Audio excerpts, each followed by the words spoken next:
हरे कृष्ण। सभी भक्तों का स्वागत है आज के सत्र में। सभी भक्तों को हरे कृष्ण और दंडवत प्रणाम। तो जैसा कि हमने बहुत सुंदर कीर्तन सुना, हमारे विशेष भक्त हैं दीपक प्रभु जी, उनके द्वारा। और साथ ही साथ हमने प्रभुपाद के साथ बैठकर एक माला का जप किया। जैसे कि गुरु महाराज का स्वास्थ्य अच्छा नहीं चल रहा और बार बार टेम्पल से इंस्ट्रक्शंस आ रही हैं कि जितना हम भगवान की सेवा कर सकें जप के माध्यम से, जितना हम गुरु को प्रसन्न कर सके, भगवान को प्रसन्न कर सके, उतना ही जल्दी से जल्दी हमारे गुरु महाराज परम पूजनीय हिज होलीनेस जय पताका स्वामी महाराज का स्वास्थ्य अच्छा होने की उम्मीद कर सकते हैं। तो हमने प्रभुपाद के लिए, गुरु महाराज के लिए जप किया। और भगवान करें कि आप सब ने जिसने भी निश्चल मन से भगवान का नाम लिया, चाहे एक बार भी किसी ने नाम लिया, चाहे एक माला भी किसी ने की, चाहे पूरे दिन में एक बार भी हमने स्मरण करते हुए सच्चे निश्चल मन से यदि हमने भगवान का स्मरण किया है, तो उस सबका श्रेय हम सबके गुरु महाराज परम पूजनीय हिज होलीनेस जय पताका स्वामी महाराज के लिए जाए। हरे कृष्ण। तो मंगलाचरण के द्वारा भगवान श्री कृष्ण को, श्रीमती राधा रानी को, पूर्ववर्ती आचार्यों को, हमारे गुरुदेव श्री प्रभुपाद को, चैतन्य महाप्रभु को, उनके सभी पार्षदों को नमन करेंगे। अपने आचार्यों को, श्री प्रभुपाद को, उनके शिष्यों को और उनके भक्तों को नमन करते हुए आइए अब हम सब मंगलाचरण करेंगे। ओम ज्ञानतिमिरान्धस्य ज्ञानाञ्जनशलाकया चक्षुरुन्मिलितं येन तस्मै श्रीगुरुवे नमः। श्रीचैतन्यमनोभीष्टं स्थापितं येन भूतले स्वयं रूपः कदा मह्यं ददाति स्वपदान्तिकम्। वन्देऽहं श्रीगुरु श्रीयुतापदकमलं श्रीगुरून् वैष्णवांश्च श्रीरूपं साग्रजातां सहगण रघुनाथान्वितं तं सजीवम् साद्वैतं सावधूतं परिजन सहितं कृष्ण चैतन्य देवं श्री राधा कृष्ण पादान् सहगण ललिता श्री विशाखान्वितांश्च। हे कृष्ण करुणा सिंधु दीनबंधु जगतपते गोपेश गोपिका कांत श्री राधा कांत नमस्तुते। तप्त कांचन गौरांगी श्री राधे वृंदावनेश्वरी वृषभानुसुते देवी प्रणमामि हरिप्रिये। वाञ्छाकल्पतरुभ्यश्च कृपा सिन्धुभ्य एव च पतितानां पावनेभ्यो वैष्णवेभ्यो नमो नमः। जय श्री कृष्ण चैतन्य प्रभु नित्यानंद श्री अद्वैत गदाधर श्रीवासादि गौर भक्त वृंद। हरे कृष्णा कृष्ण कृष्ण हरे हरे, हरे राम राम राम हरे हरे। नमो विष्णुपादाय कृष्ण पृष्ठाय भूतले श्रीमते भक्ति वेदांत स्वामिनीति नामिने। नमस्ते सारस्वते देवे गौरवाणी प्रचारिणे निर्विशेष शून्यवादी पाश्चात्य देश तारिणे।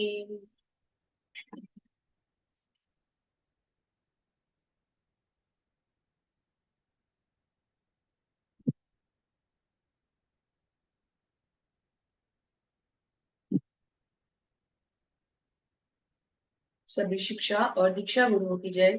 जगत गुरु श्रील प्रभुपाद महाराज की जय। हरे कृष्णा। धन्यवाद प्रणाम सभी भक्तों को, धन्यवाद प्रणाम सभी को। हरे कृष्णा। तो आज क्या हो गया, संडे है इसलिए बहुत सारे लोग छुट्टी मार गए। तो ये तो गलत बात है। आज इतना सुंदर अध्याय है, आज तो छुट्टी नहीं मारनी चाहिए थी, है ना। भगवान की सेवा में किस बात की छुट्टी। देखिए, छुट्टी हम करते हैं अपनी वर्क प्लेस से, ऐसी भौतिक चीजों से हम छुट्टी मार सकते हैं जहाँ की हमें पता है कि जो कल नहीं हुआ वो आज हो जाएगा और जो आज नहीं हो पाएगा वो कल हो जाएगा। लेकिन भगवान की सेवा में हम छुट्टी कैसे कर सकते हैं। क्या एक दिन हम भगवान को भोग लगाए बिना रह सकते हैं। क्या एक भी दिन हम भगवान की सेवा किए बिना रह सकते हैं। उनके वस्त्र नहीं बदलते रोज, उनको स्नान नहीं कराते रोज, उनको शयन नहीं कराते रोज, उनको भोग नहीं खिलाते तीनों टाइम चारों टाइम का।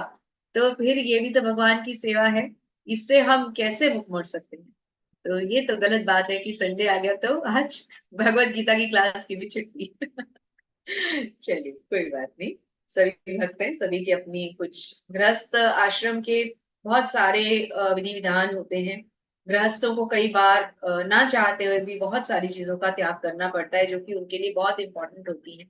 स्पेशली जो महिलाएं हैं, माताएं हैं, अगर उनके घर के, उनके बाकी के जो सदस्य हैं वो कोऑपरेट नहीं कर रहे या वो डिवोटी नहीं है, तो उन्हें अपने कई बार पति का अनुसरण करते हुए अपनी भक्ति को कहीं ना कहीं बाध्य करना पड़ता है, जबकि वो ऐसा नहीं चाहती। और मैं ऐसा इसलिए समझ सकती हूँ कि यही जो सर्कमस्टांसेस हैं वो मेरे अपने पर्सनल भी हैं। क्योंकि भक्तों का संग इसीलिए बताया जाता है कि बहुत आवश्यक है। जब हम भक्तों के संग में होते हैं, अब आप देखिए मंदिर के कार्यक्रम क्यों नहीं रुकते, क्योंकि वहां जितने भी शुद्ध सुंदर भक्त हैं वो सब एक दूसरे की संगति में रहते हैं। तो ऐसा हो ही नहीं सकता ना कि सबके सब एक साथ, सबका मूड खराब हो जाए, सब एक साथ बैठ जाए कि नहीं आज हम भगवान की सेवा की छुट्टी मार लेते हैं, ऐसा नहीं हो सकता है ना। अगर एक भक्त गलती से उस दिन नहीं जाग पाएगा तो अन्य जागेंगे, उसको जगाएंगे, उसको उठाएंगे, उसको समझाएंगे कि नहीं भाई, भगवान की सेवा की कोई छुट्टी नहीं होती। तो भक्तों का संग इसीलिए बहुत आवश्यक है। लेकिन फिर भी कभी कभी हमें कहीं कहीं पर हमें परेशानियां भी भौतिक लाइफ में आती हैं, तो हमें उनसे भी बचते हुए आगे चलना चाहिए। चलिए हम आज का अध्याय शुरू करते हैं एक क्विक रिकैप के साथ। तो हमने अब तक 13 अध्याय पढ़ लिए हैं। तो 1 से 12 तक हमने साथ में पढ़े थे, और 13वां अध्याय कल आपने प्रभु जी के साथ पढ़ा होगा। तो क्विक रिकैप में हम समझते हैं कि अभी तक हम क्या क्या पढ़ चुके हैं। तो हमने जिस तरह से स्टार्ट किया था, भगवान अर्जुन को पहले मध्य में ले जाते हैं, वहां पर जाकर भगवान देखते हैं कि किस प्रकार जो है अर्जुन अपना शोक व्यक्त कर रहे हैं कि मैं नहीं अब जाना चाहता हूं, मैं नहीं युद्ध करना चाहता हूं। क्यों? क्योंकि अर्जुन अपने स्वजनों को देखकर शोकमग्न होते जा रहे हैं। तो भगवान दूसरे अध्याय में उनका मॉरल बूस्ट करते हैं, उन्हें समझाते हैं कि नहीं, अगर तुम ऐसा करोगे तो ये तो सबके लिए घातक हो जाएगा। स्क्रीन शेयर हो रही है क्या? हरे कृष्णा। यस यस माता जी, हो रही है। Thank you. तो उसके बाद भगवान आत्मा परमात्मा का परिचय देते हुए अर्जुन को ये सारी चीजें समझाते हैं। उसके बाद भगवान तीसरे चौथे पांचवें अध्याय में अर्जुन को कर्मों से, कर्म बंधनों से कैसे मुक्त हुआ जाता है, कर्म क्या है, अकर्म क्या है, विकर्म क्या है, सकाम कर्म, निष्काम कर्म, इनके बारे में समझाते हैं। मनुष्य को कैसे कर्म करने चाहिए, कृष्ण भावनामृत कर्म क्या है, किस कर्म को करने से क्या फल मिलते हैं, और उन फलों के कारण मनुष्य कौन से लोकों में जा सकता है, मनुष्य या जीवात्मा कहा जाए। क्योंकि ये जो 84 लाख योनियों का चक्र है, इसके बारे में समझाते हुए भगवान क्या बताते हैं कि यदि कोई भगवान के लिए कर्म करेगा तो उसकी अपने फलों से, कर्म फलों से आसक्ति अपने आप धीरे धीरे होनी शुरू हो जाएगी, क्योंकि वो फल, वो कर्म किसके लिए कर रहा है? भगवान के लिए। जो भी कर्म किया, जब हमने किया ही भगवान को सेंटर में रखे, तो हम अपने आप को कर्ता या भोक्ता कैसे मान सकते? ये बहुत गूढ़ रहस्य भगवान ने बताया। फिर छठे अध्याय में ध्यान योग समझाया कि किस प्रकार अष्टांग योग करते हुए ध्यान में मग्न होकर सभी 8 चरणों से यम, नियम, आसन, प्रत्याहार, प्राणायाम, धारणा, ध्यान, समाधि का चक्र पूरा करते हुए एक जीव जो है वो धीरे धीरे अपने आप को भगवान के लिए, अपने मन और इंद्रियों को केंद्रित करके एक मनुष्य पूरी तरह से समाधिस्थ होकर भगवान में लीन हो सकता है ना। लेकिन इसकी क्रिया बहुत टफ थी, तो इसीलिए इस अध्याय के बाद सीधा भक्ति योग शुरू हुआ। क्योंकि यहां तक हम ये समझ पाए कि कर्म योग, ध्यान योग, ज्ञान योग, अष्टांग योग ये बहुत टफ है आजकल के टाइम में। तो भगवान ने फिर बीच में कौन सा सुंदर ज्ञान दिया? भक्ति योग। भगवान क्या कहते हैं कि भक्ति योग सब में से उच्चतम है। क्यों? क्योंकि ये डायरेक्ट एक एस्केलेटर की तरह ऊपर लेके जाएगा, और बाकी हमें स्टेप बाय स्टेप, सीढ़ी दर सीढ़ी चढ़ना पड़ेगा, है ना। और इसको फिर आगे हमारे भगवान श्री चैतन्य महाप्रभु ने इसको हमारे लिए और सरल कर दिया संकीर्तन यज्ञ द्वारा, हरे कृष्ण महामंत्र के जप के द्वारा। फिर हमें 7वें 8वें 9वें अध्याय में क्या समझ में आया? भगवान ने हमें अपनी शक्तियां बताई, अपने ऐश्वर्य बताए। भगवान ने ये बताया कि जो भी सृष्टियां हैं, प्रकृतियां हैं, जो प्रकृति के गुण हैं, सब भगवान के अधीन है। फिर 9वें अध्याय के बाद भगवान हमें गुण रहस्य बताते हुए अपने से परिचय देते हैं और अपने ऐश्वर्य दिखाते हैं 10वें अध्याय में, और 11वें में विराट रूप के दर्शन कराते हैं। तो अब हम जो, जहां तक हम इन सब चीजों को समझ पाए हैं, तो हमें अब किस तरफ बढ़ना है? भक्ति योग को हमने 12वें अध्याय में संपन्न किया, जहां हमने सारे गुण रहस्यों का निचोड़ समझा कि कैसे कोई मनुष्य भगवान के अंदर लीन हो सकता है। और अब कल आप सबने पढ़ा था 13th अध्याय। तो अब कृपा करके अनम्यूट करके मुझे बताएं, कौन बताना चाहेगा?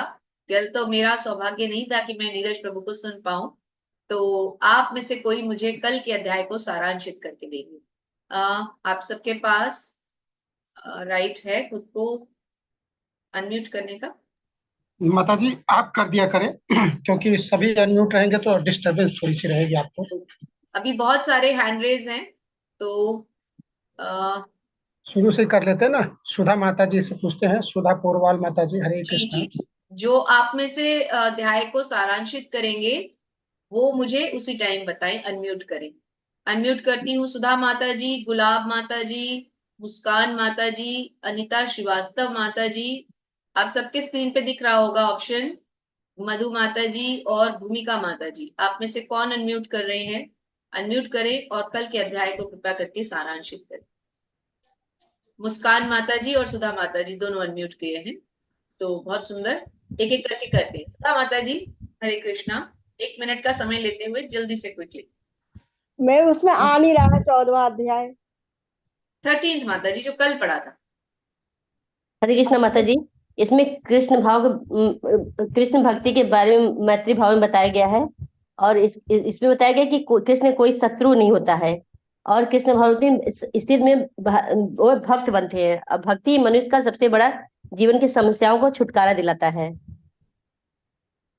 माता जी, जो गलती है क्षमा करिए, मुझे थोड़ा सा नहीं नहीं अंतिम में माता आए जी, थे ना थोड़ा नहीं नहीं ऐसा मत कहिए। हम आपको क्षमा कैसे कौन करेगा माता जी, आप सब हमारे साथ ही तो हैं। माता मुस्कान जी। माता जी बताएं।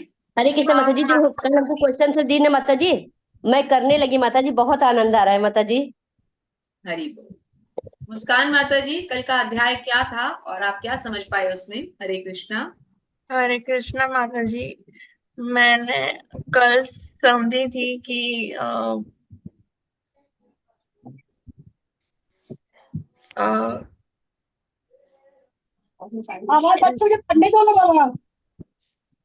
ओके, कोई बात नहीं।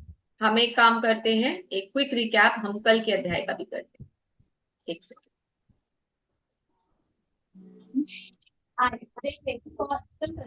पर क्या है कोई बात नहीं, अगर कल के अध्याय को हम सारांशित हम नहीं कर पा रहे, देखिए हम भगवत गीता पढ़ रहे हैं। हम जानते हैं कि हमें एक दिन में एक अध्याय को खत्म करना है, परंतु इसका यह अर्थ नहीं होना चाहिए कि हम अगला अध्याय चलते जाएं और पिछले अध्याय भूलते जाएं। ऐसा करेंगे तो फिर हम स्वयं को धोखा देंगे, है ना? तो कोई बात नहीं, जहां हमें अगर थोड़ा सा समय लगता है कोई बात नहीं, बस आप थोड़ा साथ दीजिएगा। 5-7 मिनट ऊपर हो जाए तो उसके लिए आप मेरे साथ रहें, जुड़े रहें, कहीं पर भी बीच में से आपको स्किप करने की आवश्यकता नहीं है। हम कल के अध्याय को, जो प्रभु जी ने इतने सुंदर कल अध्याय समझाया है आपको, एक क्विक रिकैप के द्वारा हम कल का अध्याय समझते हैं। चलिए, स्क्रीन शेयर हो रही है आप सबको? यस माता जी। तो ये अध्याय भी अपने आप में बहुत इंपॉर्टेंट अध्याय है।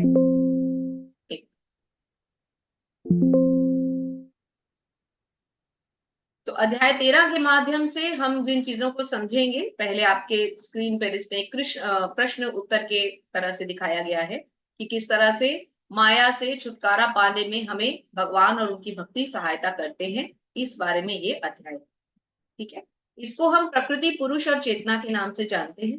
प्रकृति, पुरुष और चेतना क्या है? प्रकृति जो भगवान की बनाई हुई प्रकृति है, स्वभाव है, नेचर है।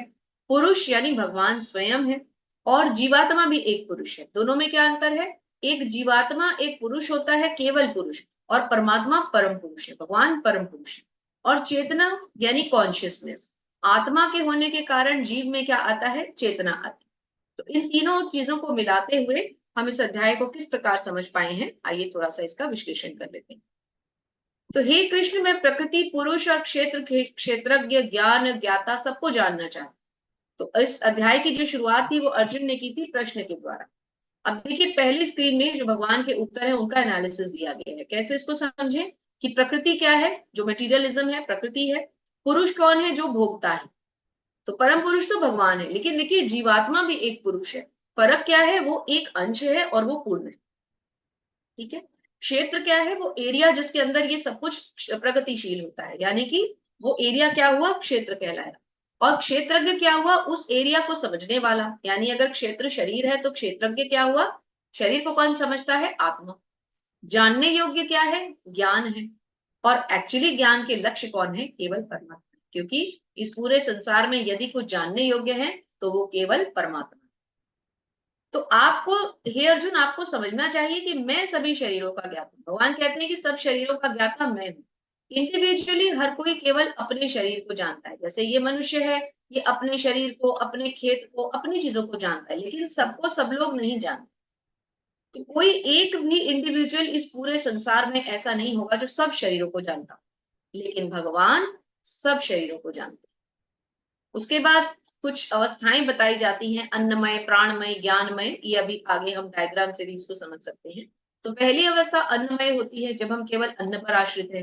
फिर उसके बाद हम प्राणमय पे आ जाते हैं, क्योंकि प्राण शक्ति अन्न से आती है। फिर हम ज्ञानमय, मतलब हमें ज्ञान का विकास होता है।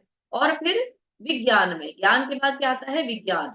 और फिर एंड में आनंदमय, जो स्थिति भगवान को जान लेने के बाद आती है। फिर हमने वही रथ जो सबसे पहले समझा था उसको देखा, पंच महाभूत, अहंकार, जो हमारे प्रकृति के गुण है, मन, बुद्धि, अहंकार, किस तरह से रथ के द्वारा हम इन सबको समझ पाए थे, हमने इसको समझा। फिर भगवान ज्ञान और अज्ञान को घोषित कर, कैसे? भगवान ने ज्ञान के अंदर क्या बताया था, ये बहुत इंपॉर्टेंट है। आपको सबको इसको स्क्रीनशॉट चाहिए तो ले सकते हैं, कि विनम्रता, दम्भहीनता, अहिंसा, सहिष्णुता, सरलता, प्रमाणिक गुरु की शरण में जाना, स्थिरता, आत्म संयम, इंद्रिय विषयों के बारे में से वैराग्य लेना, संतान, स्त्री के बारे में ना सोचना, अच्छी बुरी घटनाओं के प्रति संभाव होना, निरंतर भगवान की भक्ति करना, जन सामान्य की बातों से अलग हटना, और भगवान परम सत्य की खोज में निकलना ज्ञान है। और जो भी इसके अतिरिक्त है वो अज्ञान है। हमें ज्ञान और अज्ञान के बारे में पता चला। फिर भगवान हमें क्या दिखाते हैं यहाँ पर? इन सभी शब्दों के पूरी तरह से अर्थ समझाते हैं, कि कैसे हमें इंद्रिय वस्तुओं का त्याग करना चाहिए, कैसे हमें आत्म संयम बनना चाहिए, कैसे हमें धीरे धीरे आसक्ति से अनासक्ति की तरफ जाना चाहिए। फिर भगवान ज्ञेय यानी अपने बारे में बताते हैं। ज्ञेय कौन है? वो जो जानने योग्य है। और फिर आगे भगवान क्या बताते हैं, कि जानने योग्य तो केवल मैं हूं। और भगवान स्वयं कौन है? भगवान इंद्रियों से रहित है। वैसे भी भगवान की एक इंद्रिय दूसरी इंद्रिय का कार्य भी कर सकती है। जैसे भगवान नेत्रों से देख भी सकते हैं, नेत्रों से खा भी सकते हैं। इसको कैसे समझे? जैसे कि हम भगवान के भोग लगाते हैं, तो क्या हम में से किसी ने भगवान को अपने हाथ से उस भोग को स्वीकार करते देखा है? नहीं देखा। हमारे गुरुजनों ने शायद देखा हो, लेकिन हमारे पास तो ना वो दिव्यता है, ना वो नेत्र है, हम कैसे देखेंगे? तो इसको कैसे समझे? भगवान अपने नेत्रों से खा भी लेते हैं। भगवान के नेत्र तो वही होते हैं, भगवान के हाथ पैर वही होते हैं, हम नहीं देख सकते। लेकिन भगवान अपनी एक इंद्रिय से दूसरी इंद्रिय का कार्य भी कर सकते हैं, जो कि एक मनुष्य नहीं कर सकता, है ना? फिर परम सत्य समस्त जीवों के बाहर और भीतर है। परम सत्य कहाँ है? जीवों के भीतर भी है, जीवों के बाहर भी है, ब्रह्मांड के अंदर भी है, ब्रह्मांड के बाहर भी है।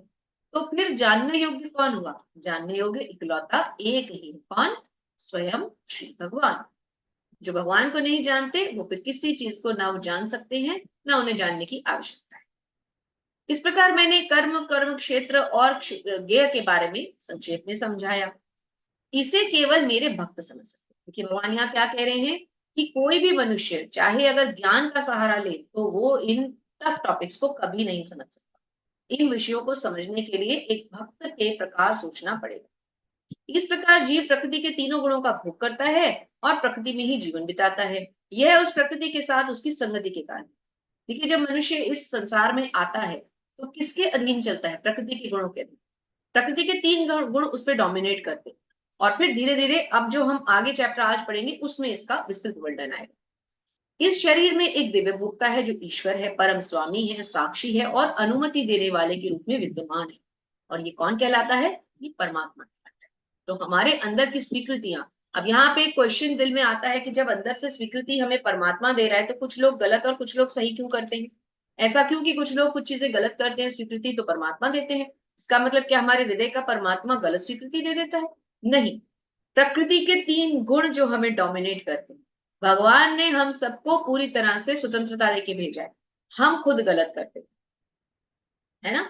अब भगवान एक और गूढ़ रहस्य समझा रहे हैं, क्या? कि जो व्यक्ति प्रकृति, जीव और प्रकृति के गुणों को समझ लेता है उसको फिर मुक्ति प्राप्त हो जाती है, उसका पुनर्जन्म नहीं होता। तो हमें क्या समझना है? प्रकृति को समझना है, जीव को समझना है, हमारी स्थिति को समझना है और गुणों के प्रभाव से धीरे धीरे स्वयं को मुक्त कराना है ना? कुछ लोग परमात्मा को ध्यान द्वारा अपने भीतर रखते हैं, कुछ ज्ञान द्वारा। वही बात आ गई, कुछ कर्म योग के द्वारा करते हैं, कुछ ध्यान योग, कुछ ज्ञान योग, परंतु लक्ष्य क्या है? भक्ति योग। जैसे कि यहाँ कपिल मुनि अपनी माता देवहूति को समझा रहे हैं। और ये कब हो सकता है? जब हम गुरु की शरण में जाए।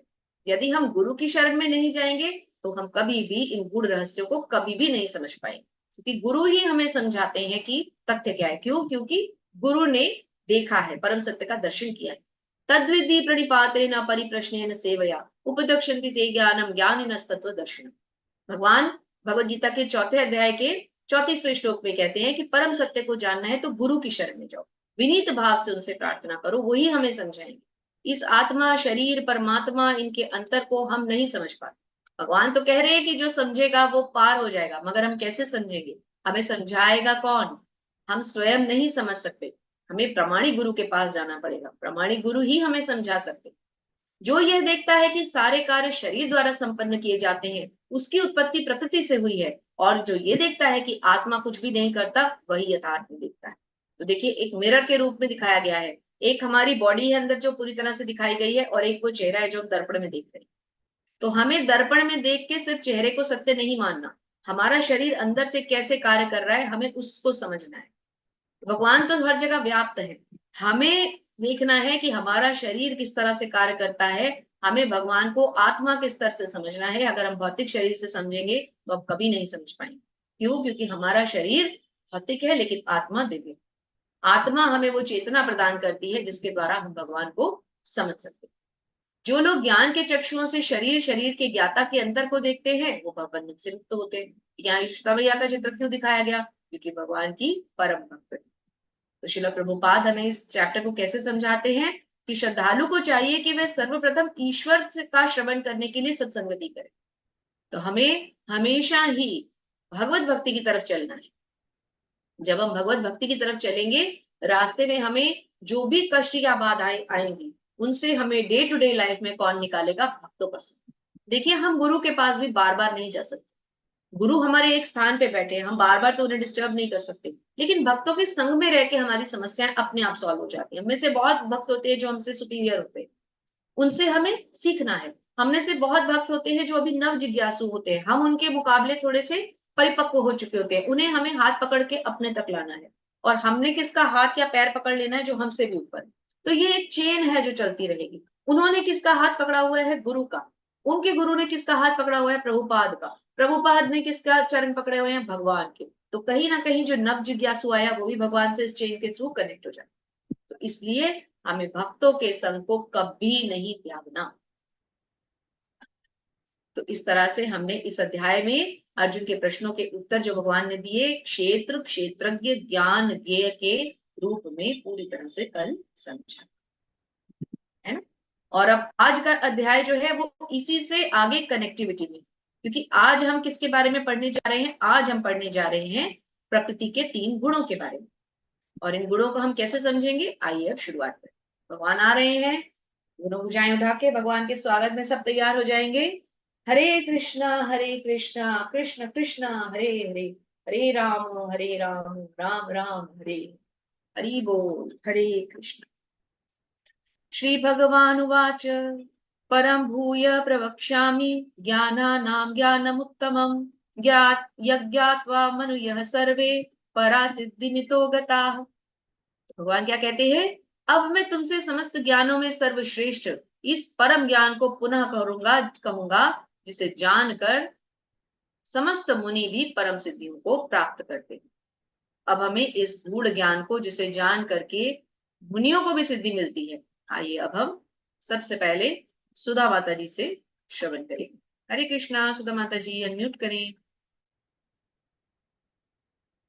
कृपया। ऑप्शन आते ही आप अनम्यूट कर लिया करें, सो थोड़ा सा we can save some time with that. Hare Krishna. Hare Krishna. Hare Krishna. माता जी 3 पॉइंट्स पढ़ दीजिए। 7वें अध्याय से लेकर 12वें अध्याय तक श्री कृष्ण परम सत्य भगवान के विषय में बताते हैं। अब भगवान स्वयं अर्जुन को और आगे ज्ञान दे रहे हैं। यदि कोई इस अध्याय को दार्शनिक चिंतन द्वारा भली भांति समझ ले तो उसे भक्ति का ज्ञान हो जाएगा। 13वें अध्याय में यह स्पष्ट बताया जा चुका है कि विनय पूर्वक ज्ञान का विकास करते हुए भव बंधन से छूटा जा सकता है। यदि यह भी बताया गया है कि प्रकृति के गुणों को संगति के फलस्वरूप ही जीव इस भौतिक जगत में बद्ध है। हरे कृष्ण माता। हरे कृष्ण माता जी।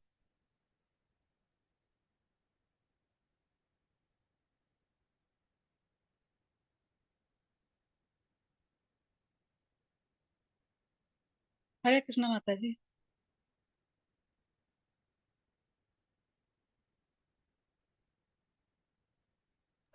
जी माता जी, आप कंटिन्यू करिए। अब इस अध्याय में भगवान स्वयं सॉरी बताते सॉरी हैं माता जी, कि एक वे मिनट, सॉरी प्रकृति सॉरी के माता जी अच्छा एक मिनट, मैं खुद ही म्यूट रह गई थी, सॉरी। अच्छा तो हम बड़े प्यार से आपको ये बता रहे थे कि कभी कभी हम भगवान और प्रभुपाद मिक्स कर देते हैं, भगवान कहते हैं प्रभुपाद कहते हैं। तो अच्छी बात यह है कि हम गुरु को भगवान कह देते हैं, ये बहुत अच्छा है, क्योंकि हमारे मुख से अपने आप गलती से ही सही, लेकिन वो सही निकल जाता है। क्यों? क्योंकि गुरु तो भगवान के प्रतिनिधि हैं। गुरु को भगवान मानना बहुत अच्छी बात है। कभी कभी हम प्रभुपाद के लिए हमारे मुंह से निकल जाता है ना, हम लोग पढ़ रहे होते हैं भगवान कहते हैं, तो प्रभुपाद कह रहे होते हैं, हम कहते हैं भगवान कहते हैं। अच्छी बात है ना, गुरु को हम भगवान कह देते हैं। तो अब यहाँ पे ये बताया जा रहा है कि किस तरह से 13वें अध्याय में हमने भगवान ने हमें कैसे समझाया है कि हम इन गुणों से, इस भव बंधन से छूटने के लिए गुणों से अपने आप को ऊपर उठाएं। अब इसका विश्लेषण आगे गुलाब माता जी से सुनेंगे। हरे कृष्ण माता। हरे कृष्णा माता जी। अब इस अध्याय में भगवान स्वयं बताते हैं कि वे प्रकृति के गुण कौन कौन से हैं, वे किस प्रकार क्रिया करते हैं, किस तरह वो बांधते हैं और किस प्रकार मोक्ष प्रदान करते हैं। इस अध्याय में जिस ज्ञान का प्रकाश किया गया है उसे अन्य पूर्व अध्यायों में दिए गए ज्ञान से श्रेष्ठ बताया गया है।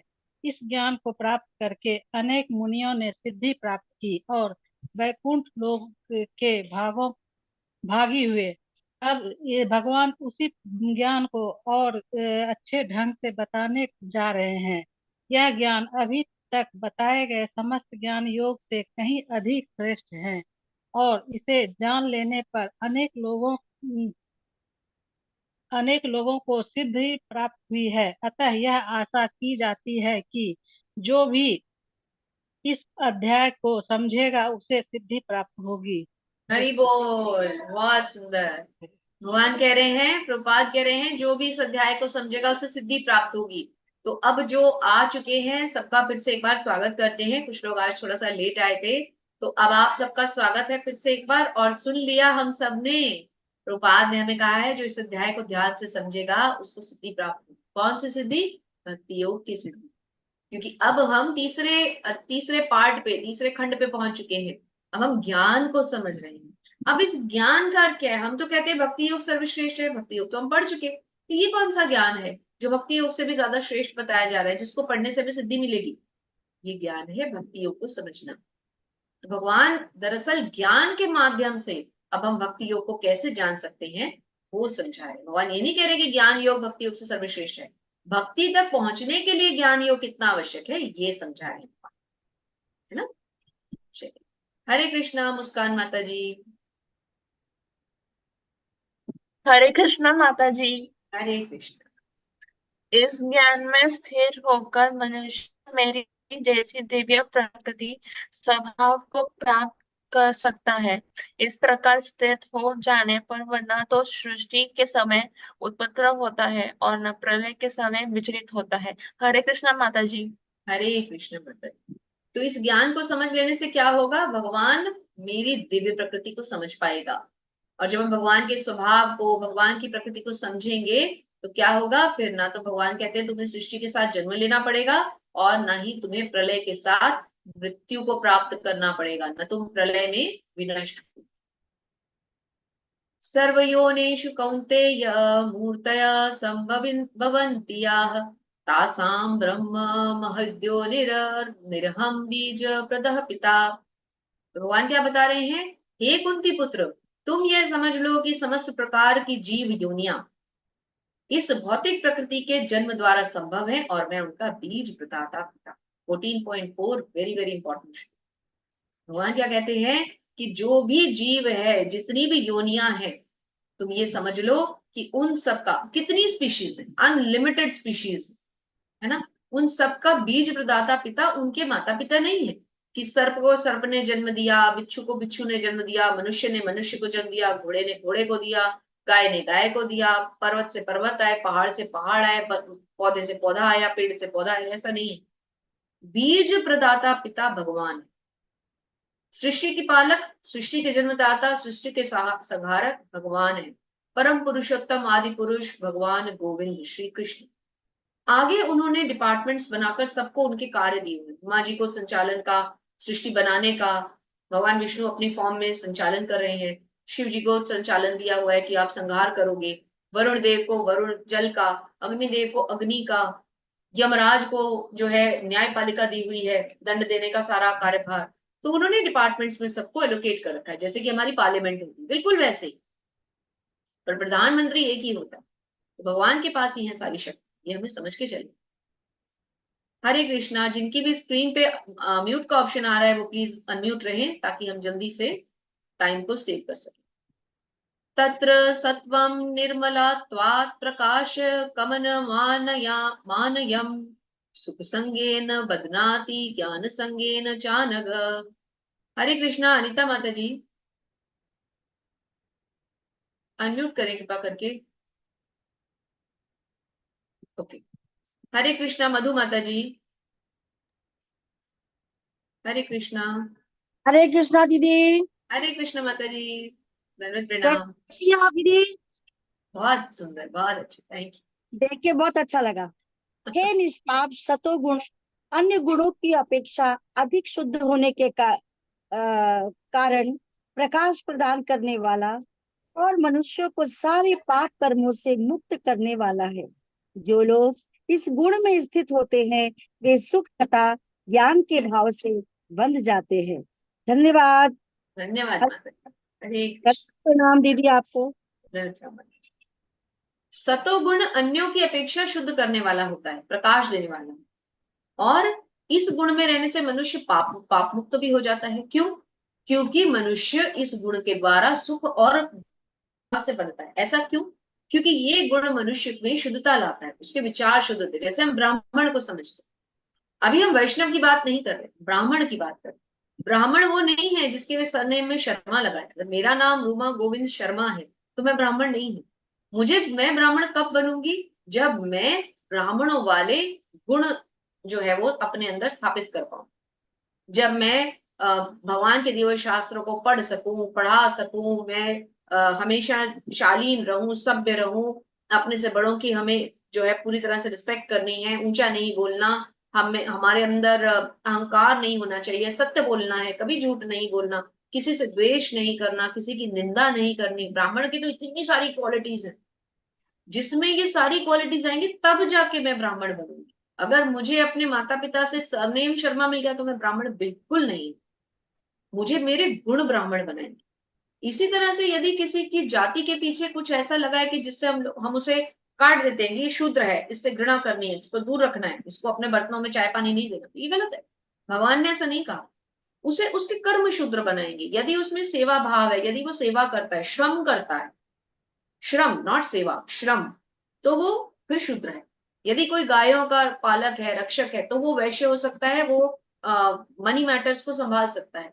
यदि कोई साम्राज्य को, सॉरी गाय इधर ही आते हैं, सॉरी, कृषि और गाय की रक्षा तो क्षत्रिय करेगा ना, तो वो क्षत्रिय है। यदि कोई धन के आदान प्रदान व्यापार को संभालता है तो वो वैश्य। यहाँ पर क्या बताया जा रहा है कि कोई ब्राह्मण होता है तो उसमें सतोगुण होते हैं। अब यहाँ सतोगुण के बारे में बताया जाता है। और जो वैष्णव होते हैं उनमें क्या होता है? उनमें तो शुद्ध सत्व होता है। तो और एक पॉइंट ऊपर, रजो रागात्मकं विद्धि तृष्णा संग समुद्भवम तन्निबध्नाति कौन्तेय कर्म संगेन दाहिनम। प्रीति माता जी। हरे कृष्णा। धन्यवाद प्रणाम माता जी। हरे कृष्ण माते। दंडवत प्रणाम। तात्पर्य शिल प्रभुपाद जी द्वारा। शिल प्रभुपाद महाराज की जय।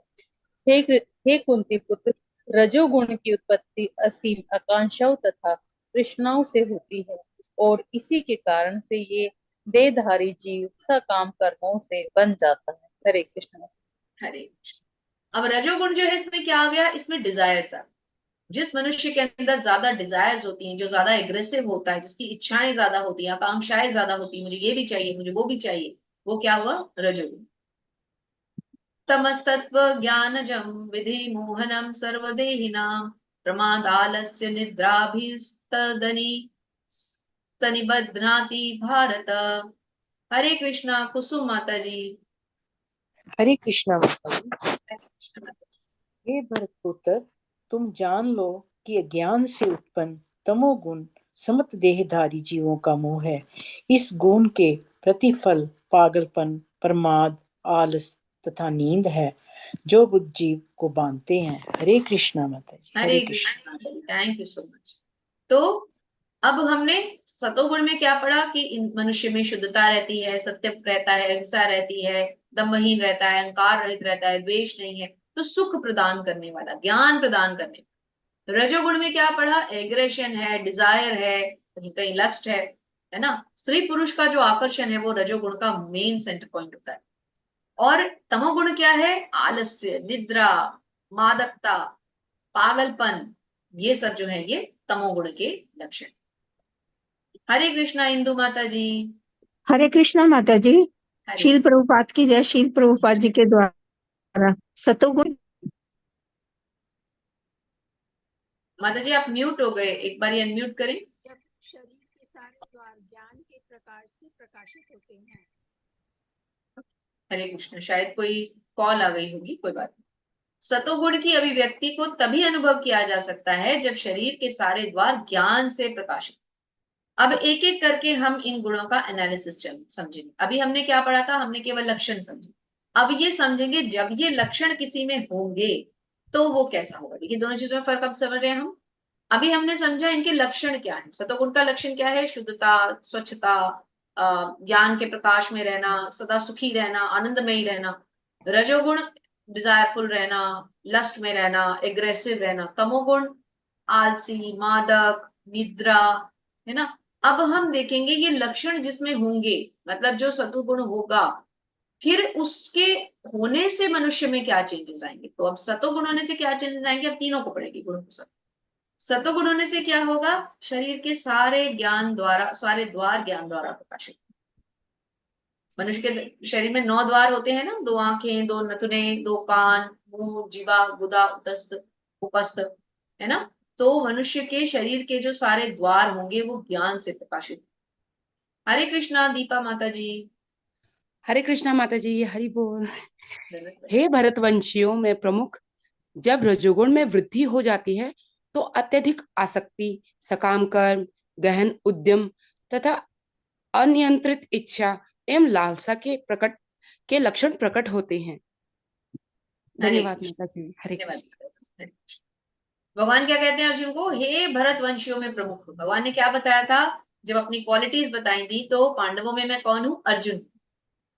और इस बात पे हम अक्सर सोचते हैं कि युधिष्ठिर महाराज के पास कितनी क्वालिटीज थी, हमेशा सत्य बोलते थे, इतना कुछ हो गया उनके साथ। देखिए उनका राज्य छिन गया, उनकी पत्नी का वस्त्र हरण हो गया, उनके साथ लाक्षागृह का, और उनको कितना सेटबैक पहुंचा होगा कि उनकी इतनी बड़ी सेना होते हुए, इतने कौशल पूर्वक भ्राता होते हुए, स्वयं यज्ञ द्वारा उत्पन्न पत्नी होते हुए, और स्वयं महाराज युधिष्ठिर जो धर्म के प्रतीक हैं वे स्वयं होते हुए भी उन्हें इतनी एम्बैरेसमेंट फेस करनी पड़ी।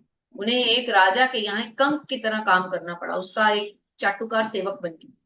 कितना दुख उन्होंने उठाया है, लेकिन भगवान ने उन्हें भी पांडवों में सर्वश्रेष्ठ नहीं कहा। भगवान ने अर्जुन स्वयं को बताया है। इसका मतलब पांडवों में सर्वश्रेष्ठ कौन है? अर्जुन। भगवान क्या कहते हैं? जब रजोगुण में वृद्धि हो जाती है तो अत्यधिक आसक्ति, लक्षण नोट कर लीजिए और ये हम सब में मिलेंगे। अत्यधिक आसक्ति, सकाम कर्म, गहन उद्यम, अनियंत्रित इच्छा, लालसा, ये हम सब में है। हम सब में होगी कहीं ना कहीं। कोई हम में से बिरला होगा जो इन सब से ऊपर उठ चुका होगा। किसी में एक होगा, किसी में 2 होंगे, किसी में सारे होंगे, लेकिन जिसमें ये सारे ना हो वो कोई बिरला होगा। वो फिर भगवान का शुभ, उसे हमारा नमन। तो ये बताता है कि जो आज कलयुग का प्राणी है उसमें विशेषता ये अवगुण जो रजोगुण में है, इनकी प्रधानता बहुत ज्यादा है। हरे कृष्णा सुषमा माता जी। हरे कृष्ण माता जी। जब तमोगुण में वृद्धि हो जाती है तो हे कुरुपुत्र, अंधेरा, जड़ता, प्रमत्तता तथा मोह का प्राकट्य होता है। हरे कृष्ण माता। हरे कृष्ण माता। अब तमोगुण के क्या बताए हैं? जब तमोगुण बढ़ता है मनुष्य में तो क्या क्या होता है उसमें? उसमें अंधेरा, जड़ता, और क्या आ जाता है? प्रमदत्ता, मोह। मोह बढ़ जाता है मनुष्य का। सबसे ज्यादा क्या बढ़ता है? उसका मोह बढ़ जाता है। इससे हमें कैसे बचना है? हमें अपने आप को तमोगुण से उठाकर रजोगुण तक लेके जाना है, रजोगुण से उठाकर सतोगुण तक लेकर जाना है ना। तो हमें धीरे धीरे अपने आप को कन्वर्ट करना। हरे कृष्णा नीलम माता जी। राधे राधे माता जी। राधे राधे माता जी। राधे राधे। जब कोई सतोगुण में मर जाता है तो वह शुद्ध उच्च ग्रहों की ओर जाता है।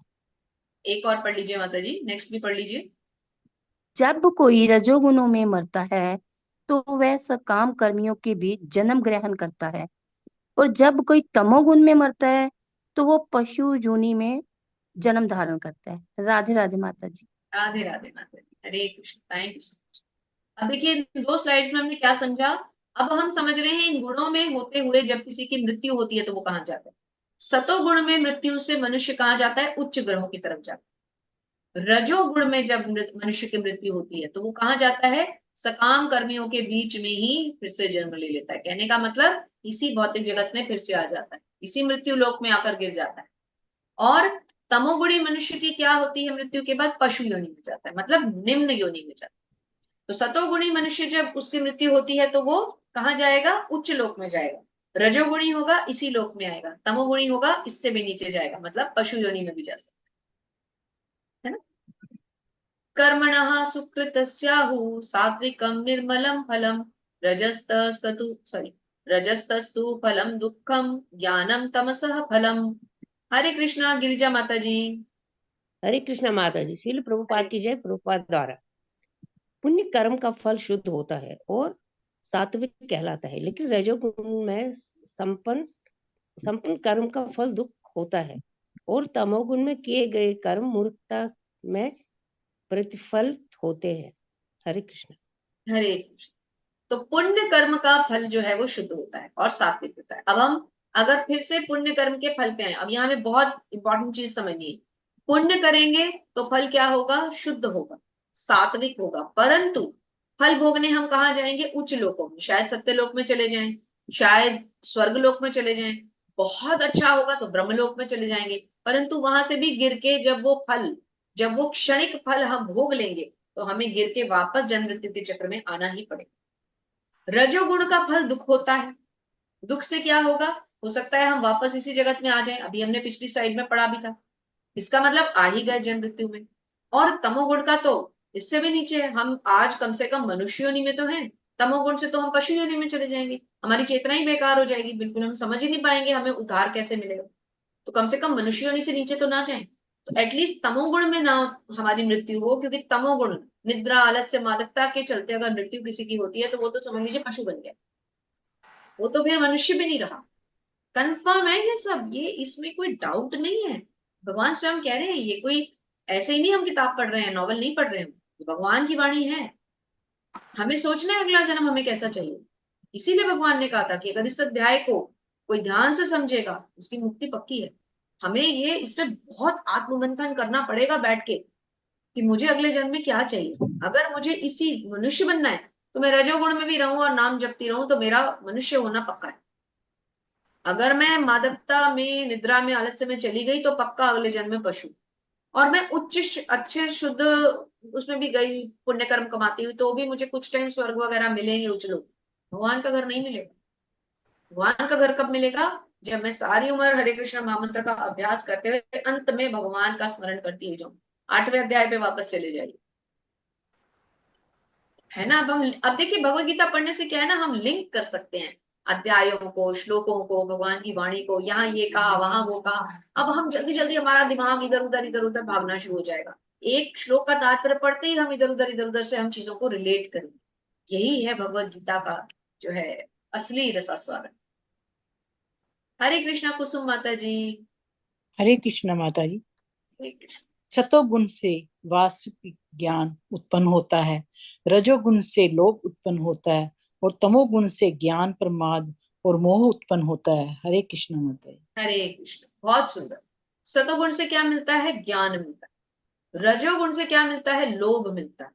तमोगुण से क्या मिलता है, मोह मिलता है। और हम सब में मोह है, धन में, पुत्र में, पति में, संपत्ति में, सोने में, आभूषणों में, सब में होती है आसक्ति। सब स्त्रियों में ज्यादातर आभूषणों में और पुत्र पुत्रियों में आसक्ति। पति के प्रति तो हर स्त्री में आसक्ति, कोई भी नहीं होगा जिसमें नहीं। अविवाहिता होगी तो प्रेमी के प्रति आसक्ति, तो इसका मतलब मोह, यानी तमोगुण से हम बुरी तरह से प्रभावित। लोभ, हर मनुष्य में लोभ होता है, किसी ना किसी चीज को पाने का लोभ। और सतोगुण से ज्ञान उत्पन्न, थोड़ा बहुत ज्ञान हम लेंगे। तो अभी हम में सतोगुण शायद 1% है, रजोगुण शायद 20-25% होगा, और बाकी 70% अभी हम में तमोगुण भरा पड़ा है। तो अगले जन्म में अभी हमारा पशु बनना निश्चित। अगर हमें पशु नहीं बनना तो कहीं ना कहीं हमें कुछ न कुछ करके अपने आप को तमोगुण से ऊपर उठाना है, कम से कम रजो तक तो आ जाए। ऊर्ध्वं गच्छन्ति सत्त्वस्था मध्ये तिष्ठन्ति राजसः जगन्य गुणवृत्तिस्था अधो गच्छन्ति तामसः। प्रीति माता जी, हरे कृष्णा। हरे कृष्ण माता, दंडवत प्रणाम। तात्पर्य श्रील प्रभुपाद जी द्वारा, श्रील प्रभुपाद महाराज की जय। सतोगुणी व्यक्ति कर्मशय उच्च लोकों को ऊपर जाते हैं, रजोगुणी इसी पृथ्वी लोक में रह जाते हैं, और जो अत्यंत ग्रत तमोगुण में स्थित है वह नीचे नरक लोकों में जाते हैं। हरे कृष्ण। हरे कृष्ण माता जी, थैंक यू सो मच। तो अभी हमने क्या समझा? अब हमने इन तीनों की मुक्ति के बारे में समझा कि कौन किस लोक में जाएगा। सतोगुण वाला उच्च लोक में, रजोगुण वाला इसी लोक में, और तमोगुण वाला इससे भी नीचे। तो ये हमारा फिर से एक बार थोड़ा गोलोका चार्ट को जैसे हमने उस दिन अध्ययन किया था, यहाँ पर भी थोड़ा सा हमें इंडिकेशन दिया गया है कि कहाँ ब्रह्मलोक है, कहाँ कहाँ कौन से देवी देवता रहते हैं। और हरे कृष्णा महामंत्र देखिए कहाँ से शुरू हो गए कहाँ तक लेके जा रहे हैं हमें। इतना तो हमारे स्क्रीन में जगह ही नहीं है जहां तक हमें हरे कृष्णा महामंत्र, मतलब पता नहीं कौन से धाम में जहां भगवान बैठे हरे कृष्णा मंत्र वहां तक जा रहा है। तो इसको हम ऐसे ही समझे कि ये थोड़ा सा आप चाहें तो स्क्रीनशॉट ले लें, नहीं तो प्रभु जी आपको स्लाइड देंगे, थोड़ा सा आप अध्ययन कर सकते हैं, ये अपने अध्ययन के लिए। हरे कृष्णा इंदु माता जी। हरे कृष्णा माता जी। जब कोई यह अच्छी तरह से जान लेता है कि समस्त कार्यों में प्रकृति के तीनों गुणों के अतिरिक्त अन्य कोई करता नहीं है, और जब वह परमेश्वर को जान लेता है जो इन तीनों गुणों से परे है, तो वह मेरे दिव्य स्वभाव को प्राप्त होता है। हरे कृष्णा माता जी, धन्यवाद। हरे कृष्ण माता, बहुत बहुत धन्यवाद। जब कोई ये जान लेता है कि समस्त कार्यों में प्रकृति के तीनों गुणों के अतिरिक्त और कोई कुछ नहीं करता, हम कुछ नहीं करते। हम जब इस मृत्यु लोक में आते हैं, जब जीव का यहाँ पर जन्म होता है, तो वो क्या कर सकता है? कुछ भी नहीं कर सकता। फिर धीरे धीरे उसको कुछ ना कुछ कार्य करने पड़ते, तो वो कार्य वो नहीं करता, वो करते हैं प्रकृति के तीन गुण। क्यों? हाथ तो भले हमारा उठ रहा है, ये हाथ तो शरीर का पार्ट है, भौतिक है, परंतु इसको उठ के कार्य क्या करना है वो मुझे मेरे गुण बताएंगे। अच्छे कार्य के लिए उठ रहा है कि बुरे कार्य के लिए उठ रहा है? सोच, मन, बुद्धि, अहंकार, हर चीज नियंत्रित हो जाती है किससे? प्रकृति के तीन गुण से। इससे हमें बचना ही। और जब कोई इनसे ऊपर उठ जाता है, अर्थात गुणातीत हो जाता है, गुणों से ऊपर उठ जाता है, तो फिर वो मेरे स्वभाव को प्राप्त करता है, फिर उसकी प्रकृति भगवान के जैसी हो जाती है। हरे कृष्णा भूमिका माता जी। हरे कृष्णा। हरे कृष्ण माता जी, दंडवत प्रणाम। दंडवत प्रणाम माता जी। जब देहधारी जीव भौतिक शरीर से संबंध इन तीनों गुणों को लांघने में समर्थ होता है, तो वह जन्म, मृत्यु, बुढ़ापा तथा अनेक कष्टों से मुक्त हो सकता है और इसी जीवन में अमृत का भोग कर सकता है। हरे कृष्ण माता जी। हरे कृष्ण माता जी, बहुत सुंदर। जब देहधारी जीव भौतिक शरीर के संबंध इन तीनों गुणों को लांघ जाता है, यदि हम इन गुणों से ऊपर उठ जाएं, किसी तरह से भी कुछ भी करके, एक ही कार्य है जो हम कर सकते हैं, भक्ति करके, भगवान को पूरी तरह से शरणागत होकर, हरे कृष्णा महामंत्र का जप करके, गुरु के निर्देशन में शास्त्र पढ़ के, भक्तों का संग करके, जब हम ये सब कुछ करते हैं, नवदा भक्ति के द्वारा हम भक्ति की विधियों को सीखते हैं, भगवान को लगाया हुआ भोग ही उच्चिष्ट के रूप में खाते हैं, अपने सारे कर्म भगवान को अर्पित कर देते हैं, फलों की कोई इच्छा नहीं करते, फल लेने का तो भोक्ता केवल भगवान है, इस बात को समझ जाते हैं, भगवान के आविर्भाव और तिरोधान क्यों हुए, भगवान के कर्म किस प्रकार दिव्य हैं, भगवान की प्रकृति को कैसे समझ सकते हैं, शरीर और आत्मा के अंतर को जब हम जान लेते हैं, ये फुल पैकेज जो है ये किसका है? भक्त का है। और ऐसा शुद्ध भक्त प्रकृति के गुणों को लांघ लेता है, जैसे कि हमारे जितने भी पूर्ववर्ती आचार्य हैं, हमारे गुरुदेव श्रीला प्रभुपाद हैं, उनके सुंदर शिष्य हैं, जैसे परम पूजनीय गोपाल कृष्ण स्वामी महाराज हैं, परम पूजनीय जय पताका स्वामी महाराज हैं, उनके शिष्य हमारे सबके प्रिय हिज ग्रेस नामानिष्ठा प्रभु जी। देखिए प्रभु जी ने क्या किया, प्रभु जी चाहते तो आज पता नहीं IIT और इंजीनियरिंग और मेडिकल करके प्रभु जी पता नहीं कहाँ होते। मेरा बड़ा सौभाग्य है कि मैं प्रभु जी के जो पिताश्री हैं इस देश गौरीश्याम प्रभु जी, मैं उनसे पढ़ती हूँ भागवतम सुधे। तो मेरा बड़ा सौभाग्य है कि मैं प्रभु जी के बारे में, नवनिष्ठा प्रभु जी के बारे में कभी कभी हम हमारे प्रभु जी इस देश गौरीश्याम प्रभु जी से पूछते हैं, या कभी वो उनका बहुत मन होता है तो कभी वो बताते हैं अपने आप। तो प्रभु जी का इंजीनियरिंग और मेडिकल में एक साथ दोनों एंट्रेंस क्लियर हो गए। प्रभु जी इतने ज्यादा इंटेलिजेंट। आज प्रभु जी कहाँ होते? शायद वर्ल्ड में एक फेमस साइंटिस्ट होते, लेकिन प्रभु जी ने क्या चुना? भगवान को। आज प्रभु जी कहाँ हैं? आज कितने हजारों लोग, लाखों लोग प्रभु जी के भक्त बन रहे हैं। ऐसा कोई विरला ही होता है जो इन प्रकृति के गुणों से भी ऊपर उठ जाता है। उसको फिर भगवान सब कष्टों से मुक्ति दे देते और फिर इसी जीवन में वो अमृत का भोग करता है। कर रहे हैं ना प्रभु जी इस जीवन में अमृत का भोग। भगवान की शुद्ध भक्त को भगवान क्या नहीं देते। इतना सुंदर लिख। हरे कृष्णा सुधीर प्रभु जी। हरे कृष्ण प्रभु जी, दंडवत प्रणाम। हरे कृष्णा माता जी, दंडवत प्रणाम। ये 21वां श्लोक पढ़ना है ना? प्रभु जी स्क्रीन पे आ रहा होगा आपको, छोटा सा एक एक्स्ट्रा है। अर्जुन ने पूछा, हे भगवान, जो इन तीनों गुणों से परे है वह किन लक्षणों के द्वारा जाना जाता है? उसका आचरण कैसा होता है और वह प्रकृति के गुणों को किस प्रकार लांघता है? हरे कृष्ण। हरे कृष्ण प्रभु, थैंक यू सो मच। तो अर्जुन पूछते हैं कि जो इन गुणों से परे है, फिर अब उसको हम कैसे समझें? हमें कैसे पता चलेगा कि इतना हमारा स्टैंड जो भी 70 to 80 का ग्रुप स्ट्रेंथ है, या ये वीकडेज पे हमारा 100 तक भी जाता है, इनमें से कौन एक ऐसा है जो प्रकृति के तीनों गुणों को लांघ चुका है? उसका अगर कोई है तो उसके लक्षण क्या हो? और अगर हम उसको समझ लेते हैं तो हमें ये भी समझने की आवश्यकता है कि वो इन गुणों को लांघ कर यहाँ तक कैसे पहुंचा। ये हमें अब समझना है। हरे कृष्णा। मुस्कान माता जी। हरे कृष्ण माता जी। हरे कृष्ण।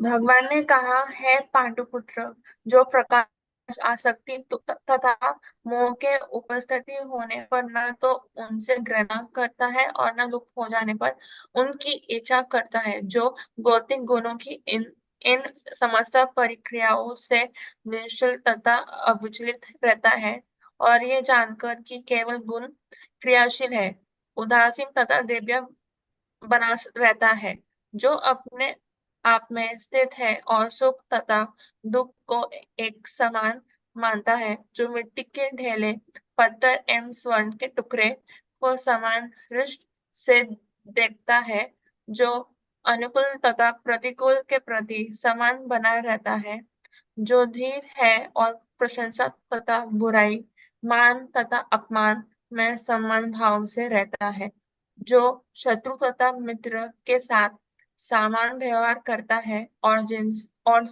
और जिसने सारे भौतिक कार्यों का परित्याग कर दिया है, ऐसे व्यक्ति को प्रकृति के गुणों से अतीत कहते हैं। हरे कृष्ण माता जी। हरि बोल। हरे कृष्ण। तो बहुत सुंदर भगवान ज्ञान दे रहे हैं। अब इसे बहुत, इस स्लाइड पे हम थोड़ा टाइम लेंगे। बहुत सुंदर भगवान बता रहे हैं, ध्यान से सुनेंगे हम सब। भगवान क्या कहते हैं? जो प्रकाश, आसक्ति, मोह के उपस्थित होने पर न तो उससे घृणा करता है, न लुप्त होने पर उसकी इच्छा करता है। यदि हमारे पास ज्ञान है या नहीं है, आसक्ति है या नहीं है, मोह है या नहीं है, कुछ भी है या नहीं है, ना उसके ना होने का शोक और ना उसके होने का हमें गर्व।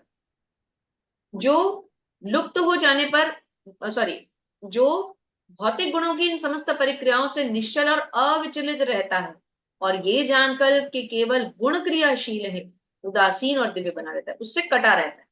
उदासीन का मतलब उदास न समझिएगा। मैं बहुत समय तक उदासीन का मतलब उदास समझती थी। मुझे लगता था उदासीन मतलब उदास रहता है। उदासीन मतलब उससे कटा रहता है, उसमें रहकर भी उससे अलग रहता है।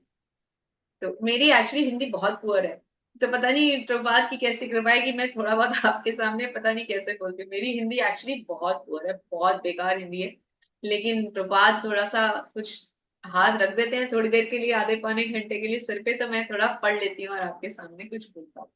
सब मुझे ब्लेस करते रहे कि मैं थोड़ा बहुत बोलने लायक बनी। तो क्या कहते हैं? इसे जानकर केवल गुण क्रियाशील है, उदासीन और दिव्य बना रहता है।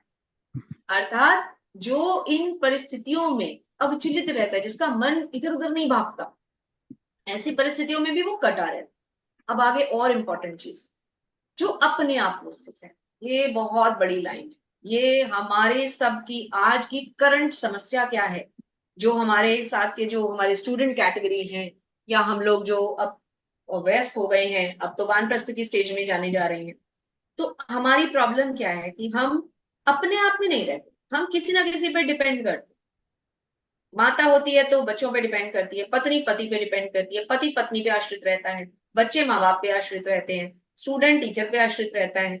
वो स्टूडेंट नहीं, गुरु और शिष्य वाला स्टूडेंट नहीं, मैं स्कूल और बच्चों की भौतिकता की बात कर रही हूँ।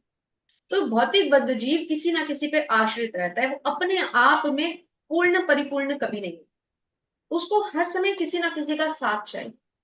मुझे यहाँ से कहीं जाना है, प्लीज मेरे साथ चलो, मैं अकेली जा रही हूँ। मुझे कुछ पढ़ना है, मैं तभी पढ़ सकती हूँ जब मेरी फ्रेंड घर आएगी। अब मुझे गॉसिप सारा दिन, मैं घर में परेशान हूँ, मुझे मेरी सिस्टर को, मेरी मदर को मुझे कॉल करना, भाई मैं ऑफिस आ गया हूँ, मैं घर से बड़ा परेशान हूँ, मैं कौन से दोस्त से बताऊं कि मेरी क्या हालत चल रही है, घर में ये टेंशन है वो टेंशन।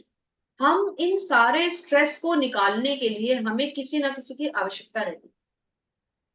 लेकिन भगवान क्या क्वालिटी बता रहे हैं, जो अपने आप में स्थित, जिसको किसी की आवश्यकता ना हो, कुछ है या कुछ नहीं है, ना किसी के मिलने पे खुशी, ना किसी के जाने का दुख।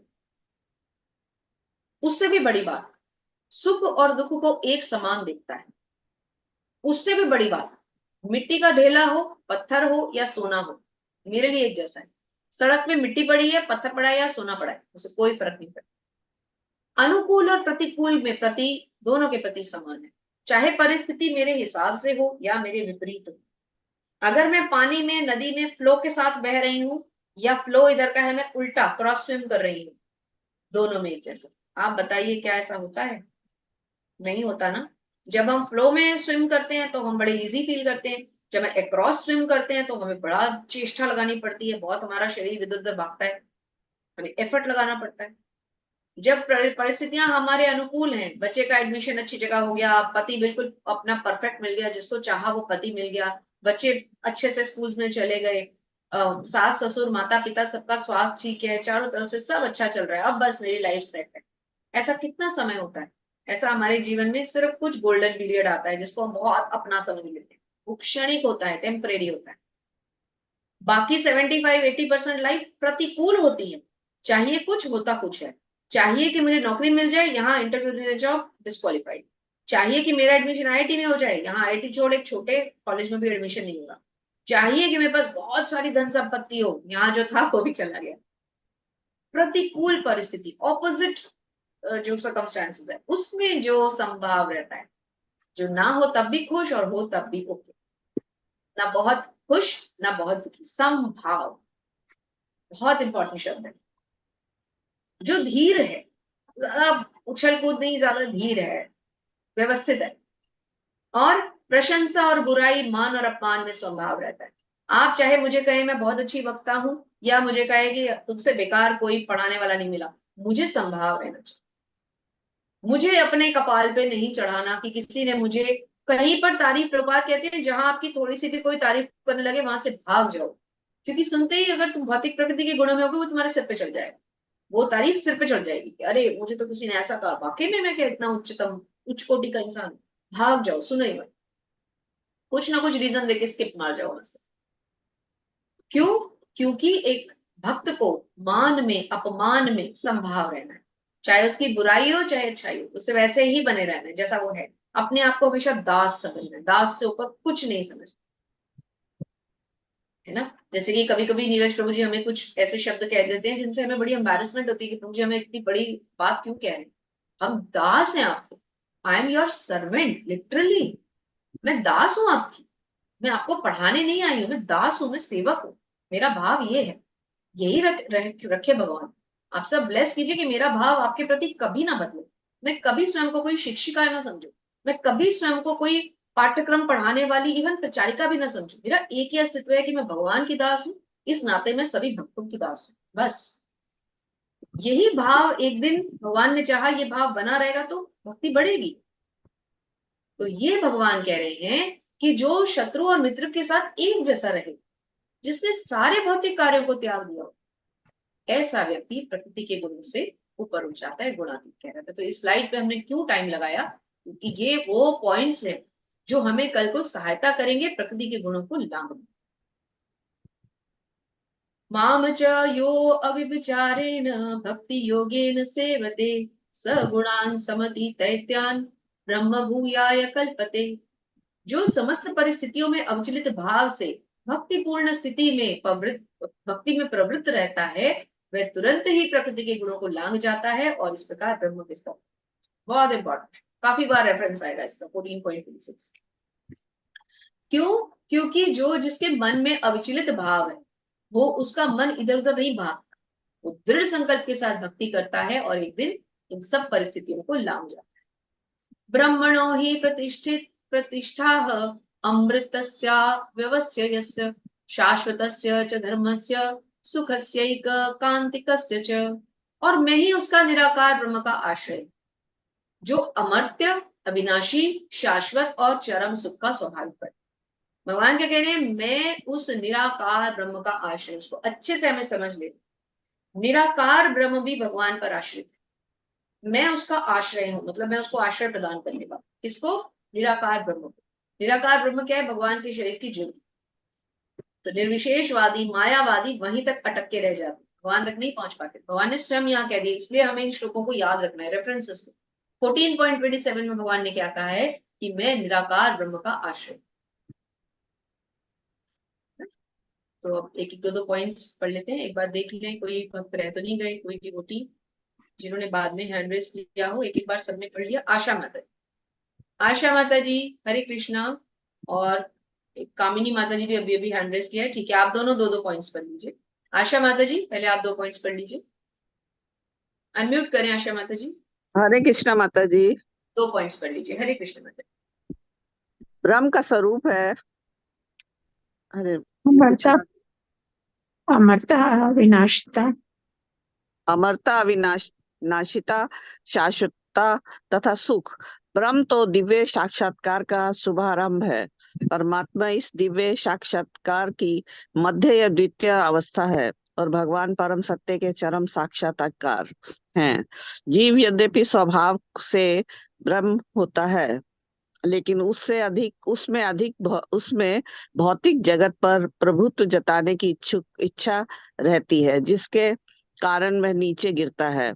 अपनी स्वाभाविक स्थिति में जीव तीनों गुणों से परे होता है, लेकिन प्रकृति के संसर्ग से वह अपने को तीनों गुणों सतो रजो तमो गुण में बांध लेता है। इन्हीं तीनों गुणों के संसर्ग के कारण उसमें भौतिक जगत पर प्रभुत्व जताने की इच्छा होती है। हरे कृष्णा माता जी। हरे कृष्णा, बहुत बहुत धन्यवाद। तो क्या बताया जा रहा है यहाँ पर कि यद्यपि जीव स्वभाव से ब्रह्म होता है, तो जीव वैसे तो स्वभाव से ब्रह्म है क्योंकि वो भगवान का अंश है। देखिए, संपूर्ण अग्नि हो या उसकी चिंगारी, दोनों के जो क्वालिटीज हैं वो सेम होती है, दोनों के गुण एक जैसे होते हैं, लेकिन फर्क क्या है? उसकी मेजरमेंट का। चिंगारी जब पूर्ण अग्नि से अलग होती है तो कुछ समय जलती है, फिर बुझ जाती है। आप महासागर का जल देखिए या उसमें से एक ग्लास निकाल लीजिए, दोनों का जल सेम होगा, दोनों खारे होंगे, दोनों में नमक होगा, लेकिन फर्क किसका है? क्वांटिटी का। कहाँ महासागर है, कहाँ एक ग्लास जल है। तो जब वो उसमें से अलग हो गया तो उसका अस्तित्व खत्म है ना। इसी प्रकार जब हम भगवान में से, ये अंश जो हम हैं जीव, जब हम अलग हो जाते हैं भगवान से, अपनी स्वतंत्रता मनाने हम धराधाम पे आ गए कि नहीं मुझे तो नीचे उतरना है, जिद्दी बच्चा जैसे पिता की गोद से उतर जाता है। क्या कहते हैं? नीचे कांच है, सड़क पर गंद फैला है, बच्चे ना उतर, लेकिन बच्चा कहता है नहीं मुझे उतारो, मैं तो गोद से उतरूंगा, नीचे भागूंगा। फिर वो भागता है, गिरता है, चोट लगती है, फिर पापा की गोद में वापस चढ़ जाता है ना। ऐसे ही हम भगवान से अलग होके यहाँ आ गए। भगवान ने हमें स्वतंत्रता दे दी, जो मर्जी करो। उन्हें पता है थोड़े दिनों में परेशान होके भक्ति करेंगे, फिर वापस आएंगे। 84 लाख भगवान के लिए ज्यादा थोड़ी है। 84 लाख योनियां हमारे लिए, 84 लाख योनियां भगवान के लिए तो ये है। उन्हें पता है ये चुटकी भी नहीं बजनी, फिर वापस आएंगे। उनका समय और हमारा समय एक थोड़ी है। उन्होंने तो हमारे कर्मों के ऊपर छोड़ दिया, जाओ जैसे कर्म करोगे वैसा भुगतान भुगतोगे और अपने आप आ जाओगे। कितने दयालु है, उन्होंने हमें सब कुछ करने की स्वतंत्रता दी हुई। हम स्वयं को गुणों में बांध लेते हैं, हम नहीं उससे ऊपर उठ पाते। आगे समझते हैं। कामिनी माता जी, मैं आपका हैंड रेज नहीं देख पा रही, हाँ यहाँ एक बार हैंड रेज करें। अच्छा शायद ये हो गया। प्रभु जी आपको हाँ अभी दिखे। कामिनी अरे एक मिनट माता जी आप बार बार गायब हो जाते हैं यहाँ से। हाँ जी मेरे उससे स्क्रीन से नाम गायब हो जाता है, सॉरी। हरे कृष्ण माता जी, दंडवत प्रणाम। हरे कृष्ण माता जी, हरे कृष्णा। शील प्रभुपाद जी के द्वारा शील प्रभुपाद जी की जय। पूर्ण कृष्ण भावनामृत में भक्ति में प्रवृत्त होने पर वह दिव्य पद को प्राप्त होता है और उसमें प्रकृति को वश में करने की जो इच्छा होती है वह दूर हो जाती है। अतएव भक्तों की संगति करके भक्ति की 9 विधियां श्रवण, कीर्तन, स्मरण आदि का अभ्यास करना चाहिए। धीरे धीरे ऐसी संगति से तथा गुरु के प्रभाव से मनुष्य की प्रभुता जताने वाली अपनी इच्छा जो होती है वो समाप्त हो जाएगी और वो भगवान की दिव्य प्रेमा भक्ति में दृढ़ता पूर्वक स्थित हो सकेगा। इस विधि की सही स्तुति इस अध्याय के 22वें श्लोक से लेकर अंतिम श्लोक तक की गई है। भगवान की भक्ति अतीव सरल है। मनुष्य को चाहिए कि भगवान की सेवा में लगे, श्री विग्रह को अर्पित भोजन का उच्छिष्ट खाए, भगवान के चरण कमलों पर चढ़ाए गए पुष्पों की सुगंध सूंघे, भगवान के लीला स्थलों का दर्शन करे, भगवान के विभिन्न कार्यकलापों और उनके भक्तों के साथ प्रेम विनिमय के बारे में पढ़े, सदा हरे कृष्ण कृष्ण कृष्ण हरे हरे, हरे राम राम राम हरे हरे इस महामंत्र की दिव्य ध्वनि का कीर्तन करे और भगवान तथा उनके भक्तों के आविर्भाव तथा तिरोधानों को मनाने वाले दिनों में उपवास करे। ऐसा करने से मनुष्य समस्त भौतिक गतिविधियों से विरक्त हो जाएगा। इस प्रकार जो व्यक्ति अपने को ब्रह्म ज्योति या ब्रह्म बोध के विभिन्न प्रकारों में स्थित कर सकता है वह गुणात्मक रूप से भगवान के तुल्य है। हरे कृष्ण माता जी। हरे कृष्ण माता जी। हरि बोल हरि बोल हरि बोल। दंड प्रणाम। ये स्लाइड धन्यवाद हमारे माता लिए जी। बहुत इम्पोर्टेंट। धन्यवाद। थैंक। ये स्लाइड हमारे लिए बहुत इंपॉर्टेंट है। पीपीटी में तो आपके पास आएगी ही, लेकिन आप इसका स्क्रीनशॉट अवश्य लेके रख लें, क्योंकि इस स्लाइड से हमें पता चल रहा है कि जीव और ब्रह्म की, जीव और परमात्मा की आपस में क्या जो है वो एक रेशो प्रोपोर्शन चलती। जीव क्या है और भगवान क्या है, जीव क्या है, ब्रह्म क्या है, जीव क्या है, परमात्मा क्या है। फिर उससे भी ज्यादा हमें इसमें क्या समझ में आ रहा है, देखिए सेकेंड पैराग्राफ, थोड़ा सा समय लेंगे इस स्लाइड पे। पूर्ण कृष्ण भावनामृत में भक्ति प्रवृत्त होने पर दिव्य पद को प्राप्त होता है। प्रकृति को वश में करने की जो इच्छा आती है वो दूर हो जाती है। भक्तों की संगति करके भक्ति की 9 विधियां पालन करते हुए वो धीरे धीरे गुरु के प्रभाव से जो उसकी प्रभुता जताने वाली स्थिति होती है वो चली जाती है। तो जब हम गुरु के निर्देशन में रहते हैं, जब हम भक्तों के संग में रहते हैं, जब हम भक्ति की 9 विधियां करते हैं, श्रवण करते हैं, स्मरण करते हैं, भगवान का अर्चनम, वंदनम, दास्यम, साख्यम, आत्मनिवेदन जैसी विधियों से भगवान की भक्ति करते हैं, तो हमारे अंदर का मैल दूर हो जाता है। हम भौतिक कल्मशों से पाप रहित, पाप मुक्त हो जाते हैं। फिर सबसे इंपॉर्टेंट पैराग्राफ, लास्ट पैराग्राफ, मनुष्य को चाहिए कि भगवान की सेवा में लगे, श्री विग्रह को अर्पित भोजन का उच्छिष्ट खाए, भगवान के चरण कमलों पर चढ़ाए गए पुष्पों को सूंघे, भगवान के लीला स्थलों का दर्शन करे, भगवान के कार्यकलापों और उनके भक्तों के साथ प्रेम के विनिमय के बारे में पढ़े, हमेशा हरे कृष्ण महामंत्र का जप करे, इस ध्वनि का कीर्तन करता रहे और भक्तों के आविर्भाव और तिरोधान पर उपवास करे। अगर हम ये सब करेंगे तो भौतिक गतिविधियों से हमारा मन बहुत जल्दी विरक्त हो जाएगा। और इस प्रकार जो व्यक्ति अपने को ब्रह्म ज्योति या ब्रह्म बोध के विभिन्न प्रकारों में स्थित करता है वह गुणात्मक रूप से भगवान के बराबर हो जाता है। क्वांटिटी वाइज नहीं हो सकता। रहना अंश ने अंश है और पूर्ण ने पूर्ण है, लेकिन फिर भी ये अंश उस पूर्ण के कुछ गुणों को धारण कर सकते हैं। सोचिए अगर हमें भगवान जैसे गुण मिल जाए तो हम कहाँ पहुंचे।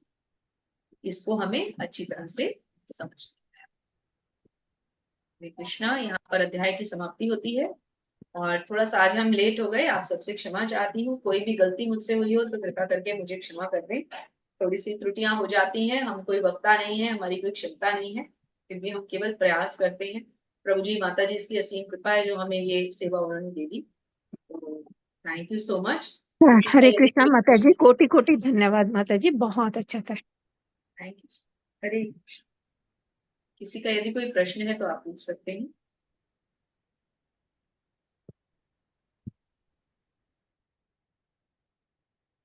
हरे कृष्णा मधु माता जी। हरे कृष्णा। हरे कृष्णा दीदी, दंडवत प्रणाम। दंडवत प्रणाम माता जी। दीदी अभी अभी आपने बताया ना कि फूलों की सुगंध लेना चाहिए जो हम लोग कृष्ण को अर्पित करते हैं। मेरा ये प्रश्न है कि जो मंदिर से हम लोग फूल लेके आते हैं, मांग लेते हैं, घर पे लेके आते हैं, फिर दीदी उस फूल का हमें क्या करना चाहिए दूसरे दिन जब वो सूख जाता है? हाँ, सूख जाए तो आप अपने घर के किसी गमले में उनको डाल सकते हैं, या जैसे पीपल जैसे पवित्र किसी गमले के आसपास उसको आप चढ़ा सकते हैं। आपके पार्क में अगर अच्छी सुंदर क्यारियां हैं तो उसकी मिट्टी में आप उसे डाल सकते हैं, उसके बीजों को बो सकते हैं। परंतु कोशिश करें कि ऐसे फूलों को हम कहीं इधर उधर रख के भूल ना जाए, क्योंकि भगवान को चढ़े हुए फूल हैं। तो घर में सभी को उसकी सुगंध सूंघनी चाहिए। धीरे धीरे सभी जो है वो भगवान के प्रति उनकी भक्ति बढ़ती जाएगी। अच्छा, और एक दूसरी बात है दीदी, सोमवार को मैं शंकर जी के मंदिर जाती हूँ, तो ये जितने पुष्प जो हमारे चढ़ाए हुए रहते हैं थैली में रख के मैं मंदिर के उसी टोकरी में डाल देती हूँ। जहाँ मैं मंदिर साफ करके मंदिर के जो फूल सब जमा करती हूँ, ये फूल अपने घर के भी मैं उसी में डाल देती। तो गलती तो नहीं हो रही है ना कुछ मेरी? नहीं, आपने अपने घर के भी मंदिर में ही चढ़ाए हैं, वो भी भगवान को ही चढ़े हैं, तो सब एक साथ रख सकते हैं, कोई प्रॉब्लम से दीदी। अच्छा, ठीक है, बहुत अच्छा लगा दीदी, नहीं। बहुत अच्छा, धन्यवाद। हरि बोल, हरि बोल। हरि बोल, हरि बोल। Thank you। हरे कृष्णा जगदीश पाठक प्रभु जी। सॉरी प्रभु जी, आप म्यूट हो गए, सॉरी। मैं अनम्यूट कर रही थी आपको, म्यूट का बटन दब गया। हरे कृष्णा माता जी, दंडवत प्रणाम। हरे कृष्ण प्रभु जी। मेरा धन्यवाद एक क्वेश्चन है छोटा सा, अगर आप कर सके। सतोगुण में आदमी कैसे बनता है? प्रभु जी। हमें धीरे धीरे पहले तो अपने को वेरीफाई करना है कि हमारे अंदर कौन से गुण की प्रधानता है। जैसे कि हमें लगता है कि हमें नींद निद्रा बहुत ज्यादा है, आलस्य बहुत ज्यादा है, तो इसका मतलब हमें तमोगुण प्रधान है। हमें लगता है कि हमारा भौतिक चीजों के प्रति आकर्षण ज्यादा है, तो रजोगुण प्रधान है। तो हमें एक एक करके तमो को छोड़ते हुए रजो में आना है। हम डायरेक्ट स्किप नहीं कर पाएंगे। फिर रजो से ऊपर सतो में आना है, फिर सतो से ऊपर शुद्ध सतो में आना है। अब आपका प्रश्न है कि सतो गुण को हम डेवलप कैसे करें। तो हमें सतोगुण को डेवलप करने के लिए रजोगुण को छोड़ना है। और रजोगुण में क्या है जिसे हमें छोड़ना है? आसक्ति सबसे पहला, एग्रेशन बहुत ज्यादा विचलित होना, पैशन किसी भौतिक चीजों के प्रति पैशन, संपत्ति के प्रति, घर के प्रति, नौकरी के प्रति, धन के प्रति, है ना, भौतिक चीजों के, मटेरियल चीजों के प्रति आसक्ति, पैशन, एग्रेशन, इसको छोड़ना है। डिजायर, इच्छा, कामना, इन चीजों को छोड़ना है। तो जब ये चीजें छूटेंगी तो हमें फिर क्या बढ़ाना है। ये तो हो गए डोंट्स। फिर हम आते हैं डूज पे कि करना क्या है। करनी भगवान की भक्ति बढ़ानी है, आचार्यों को सुनना है, उनके लेक्चर सुनने हैं, उनके लेक्चर्स में से हमें उसमें से एक नेक्टर को निकालना है, एक समराइज करके निचोड़ लेना है उस तत्व को, उसको अपनी जिंदगी में आत्मसात करना है। और हम शास्त्र पढ़ें, जैसे कि हम भगवत गीता पढ़ रहे हैं। भगवत गीता को अभी हम लेवल 2 शुरू होने वाला है 22 तारीख से। उसमें हम लेवल 2 में हम भगवत गीता को थोड़ा और डिस्क्रिप्शन में पढ़ेंगे। फिर लेवल 3 होगा, उसमें और डिटेल में पढ़ेंगे। तो हमें भगवत गीता को तो छोड़ना ही नहीं है, जितनी बार हो सके पढ़ते जाना है। श्रीमद् भागवतम पढ़ना है, चैतन्य चरितामृत पढ़ना है। फिर गुरु का निर्देशन, हमें अपने गुरु को धारण करना है। जल्दी से जल्दी भगवान से हमें इच्छा करनी है, भगवान से प्रार्थना करनी है कि गुरु जीवन में आए। तो ये सब चीजें हमें धीरे धीरे करके शुद्ध सत्व में पहुंचाती। हरे कृष्णा माता जी, मेरा क्वेश्चन ये था कि बनता कैसे है आदमी सतोगुण में। मैंने ये नहीं पूछा कि सतोगुण में कैसे आए। आपकी कृपा से, भगवान की कृपा से मैं पढ़ रहा हूँ, लगातार पढ़ रहा हूँ 3 साल से। हरे कृष्ण। कैसे बनता है आदमी सतोगुण में, मेरा क्वेश्चन ये था। मैं यही समझ पाई कि आपने पूछा कैसे बनता है, मतलब वो सतोगुणी कैसे बनता है, ये नहीं कह रहे बनता नहीं, बंधता है। सतोगुण में है आदमी, बंध कैसे? अच्छा, बंधता है। ओके, बंधता है। तो सतोगुण इसलिए बांधता है प्रभु जी, क्योंकि जैसे हमने आज के चैप्टर में समझा कि जब हम सतोगुण में कोई मनुष्य आ गया तो अब वो क्या करेगा, वो अच्छे कर्म करेगा, वो शुद्ध पुण्य कर्म करेगा। पुण्य कर्म होंगे जब कोई शुद्धता से करेगा तो पुण्य कर्म करेगा, किसी को दुख नहीं पहुंचाएगा, अहिंसात्मक नहीं होगा, सत्य बोलेगा, उसकी वाणी मधुर होगी, वो संभाव होगा। धीरे धीरे उसके अंदर अच्छी क्वालिटीज आ गई। अब जो वो कर्म करेगा वो उसको किससे बांधेंगे? अच्छे गुणों से बांधेंगे। अच्छे गुणों के कारण वो कहाँ जाएगा? मृत्यु के बाद उच्च लोकों में जाएगा। क्योंकि सतोगुणी व्यक्ति की जब मृत्यु होती है तो वो उच्च लोकों में जाता है। उच्च लोकों में उसके फल जब क्षणिक है, फल कंप्लीट हो गए, तो वहां से गिर के फिर जन्म मृत्यु में आ जाएगा, तो वो जन्म मृत्यु के चक्र से बंध जाता है। हरे कृष्णा माता जी, दंडवत प्रणाम। क्या मैं आपका उत्तर दे पाई प्रभु जी? जी माता जी, थैंक यू। हरे मैं भी भक्ति शास्त्री कर रहा हूँ माता जी, हरे कृष्ण, जानवी हरि बोल। माता जी के अंडर में एक क्वेश्चन आया है इसमें, भक्ति शास्त्री में ही है, और मैं आपकी एडमिन सेवा भी देता हूँ इस हरि टीम में। बोल, हरि बोल, थैंक यू। हरे कृष्णा माता जी, दंडवत हरे प्रणाम। दंडवत। सुषमा माता जी, हरे कृष्णा।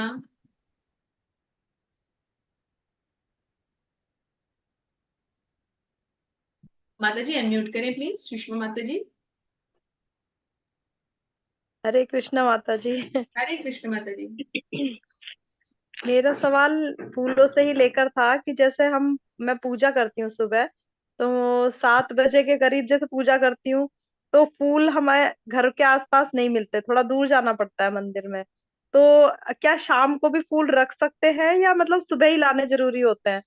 ये मतलब अच्छा है कि सुबह ले आएं, लेकिन अगर परिस्थितियां वैसी नहीं है, बहुत दूर है, आपको लगता है कि अगर सुबह फूल लेने जाऊंगी तो मैं मंगल आरती तक कैसे पहुंचूंगी, तो आप उनको एक दिन पहले लाके प्रिजर्व कर लें।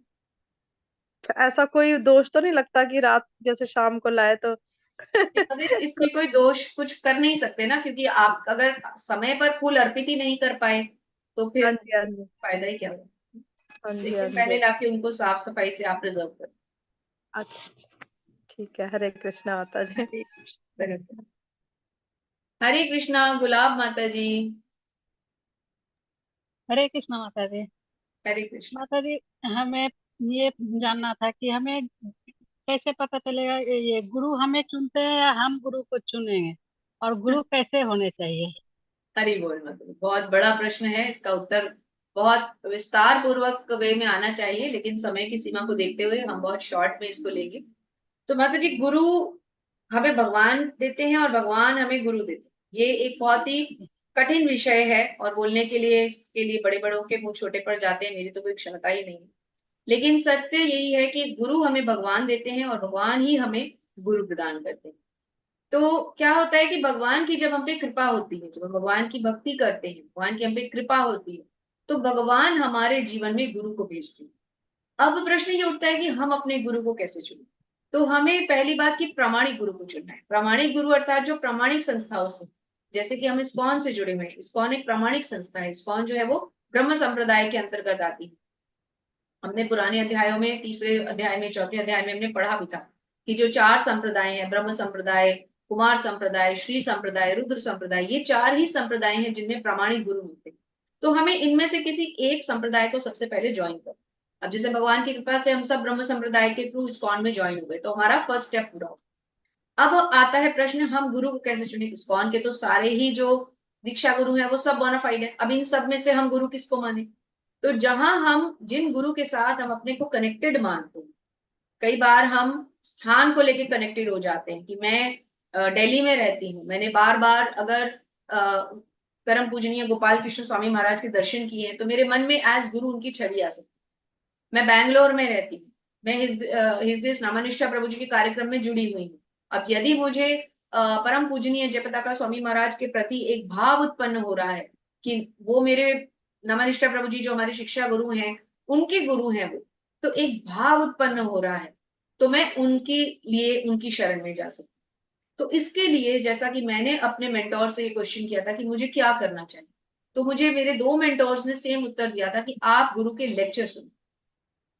जिस गुरु के प्रति भी आपका भाव उत्पन्न हो रहा है, आप उनके लेक्चर सुनो। आप कोशिश करें ये जानने की कि क्या आप उनके लेक्चर्स, उनके दिए हुए आदेशों, अनुदेशों, उपदेशों को आप अपनी लाइफ में धारण कर सकते हैं। यदि हाँ, तो फिर आप उनको गुरु स्वीकार करने का प्रोसेस स्टार्ट। फिर आपको आपका इस्कॉन मंदिर हेल्प करेगा।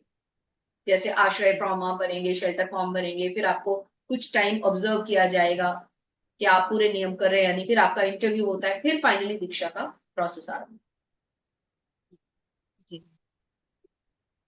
क्या आप अपने मेरे दिए हुए उत्तर से संतुष्ट है माता जी? जी माता गो। Thank you so much. Hare Krishna. Thank you. Sudha माता जी, हरे कृष्णा।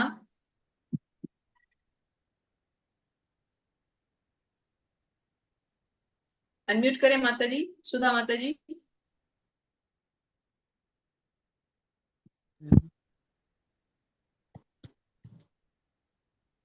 माता जी पूछिए प्रश्न।